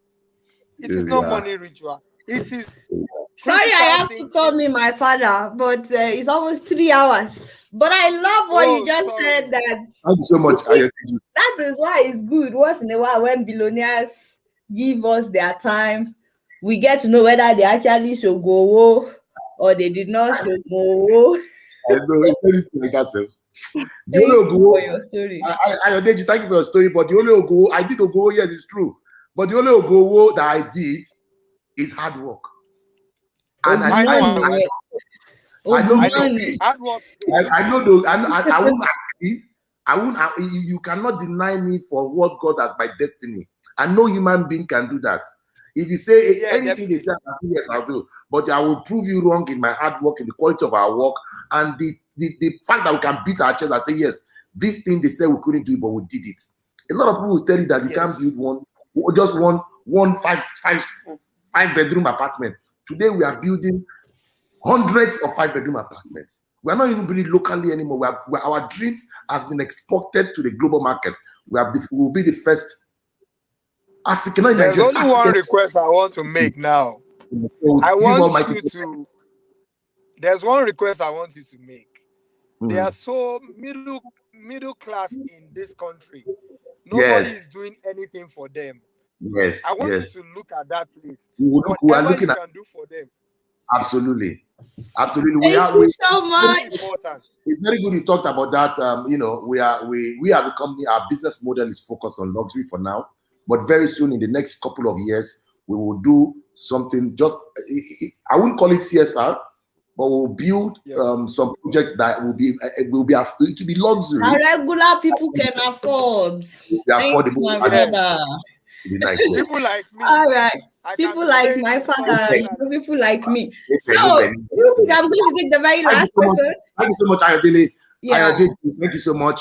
Miss Victoria, I gotta go. The last person, that is Victoria Agonduka. Agonduku, and somebody said that, well done, Victoria. Hey, that's how some will sneak into heaven and bypass the angels at the gates. Yeah, this person is me. I'm supposed to see how people are coming in, but Victoria sneaked in. Anyway, Auntie Victoria, you have the floor. Please tell us. You have some very interesting followers. Yeah, hi, I'm calling from the US, and actually, I don't really have a very serious question. Maybe it's just a stupid question. I don't know. Nothing is stupid. No, go ahead. Yeah. So, Mr. Sujimoto, I just really wanted to say that it's really said that health is wealth. So what healthy nutritional regimen would you tell us you've been sticking by in order to have a healthy brain? I'm a nursing student, by the way, senior nursing student. Nice. Health as well. I drink, so I'm not really on any kind of strict nutritional something, but then I drink orange juice in the morning and that's it. And I try, which is very difficult. I have a very stubborn chef. His food is very sweet. And I've warned him plenty of times, listen, when you are cooking, please just cook portion. So, guy, say you done this slim. You done this. I don't want to be fat. Cooks and I will complain about it, but when the food is spent, I will eat everything. This is a big problem, So yes, I think it's a vital problem, especially when now we are 40 now, so we have to watch what we eat. Yeah. If you have any suggestions, please send me an email. I'll really appreciate it. Auntie Victoria, if you have food suggestions, send it to Oga. Just so everybody knows, Oga is only food, though. Only food. I was just about to say, just so everybody knows, Oga is single. Actually, Oga is not married. That doesn't mean he's single. Oga, are you single and searching, or you are just married to Sujimoto right now? I'm married. My wife is very young and she's very jealous. And she's very young and very jealous, and she doesn't have any space for any type of second wife now. And my wife is Sujimoto. So anybody that can accept my first wife, I can become second wife. Please send your CV to. So by married, are you still talking about being married to Sujimoto? Yes, now. Okay. I just want to be clear so that women know what we are talking about. He's married to his business, but if you are an asset or you have potential and you think you and Mr. Siji can roll with Sujimoto in between the two of you, Sujimoto will always be his number one priority. So thank you very much. How does this say? Thank you so much. Have a nice day. All right, Jola, all right. Thank you so much, Victoria. She's the last person, Mr. Sijibomi. Thank you so much. You've been amazing. I don't know how to thank you, honestly. And honestly, whether anybody invests in your company or not is not like people are calling you a rare gem in the comment section. Some of the things that you've said tonight, trust me, it has really inspired a lot of people. It has inspired me, like not giving up, finding a way where there's no way, having a goal, a vision, not taking no for an answer. Your story, going to Japan, offering to clean for them. Absolutely. And look at where you are today, the same you that was cleaning toilets, cleaning everything for them. I know. Look at how God has honored you. So thank you for sharing your story, honestly. Thanks for your time, yeah. We're so grateful. And I'm going to let you sleep or watch Madam CJ Walker if that is what you want to do. I will put this on YouTube for later viewing. And also I will put your email in the description as well for those that would want it. And I also need to go and eat something. My father, I'm so thank you so much. Happy birthday. I wanted to sing for you, but Kolido took a break. I know. Happy birthday. And it's inspiring that you've achieved all this by the age of 40. So can you hear me? Hello, can you hear me? I think you must have muted yourself at that. And can you hear me now? And now it's okay?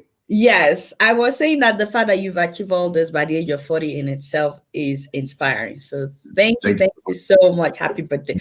All right, thank you everybody that joined us. We still have more than 1,200 people watching, but hey, we have to call it quit right now. All right, have a good night. Bye.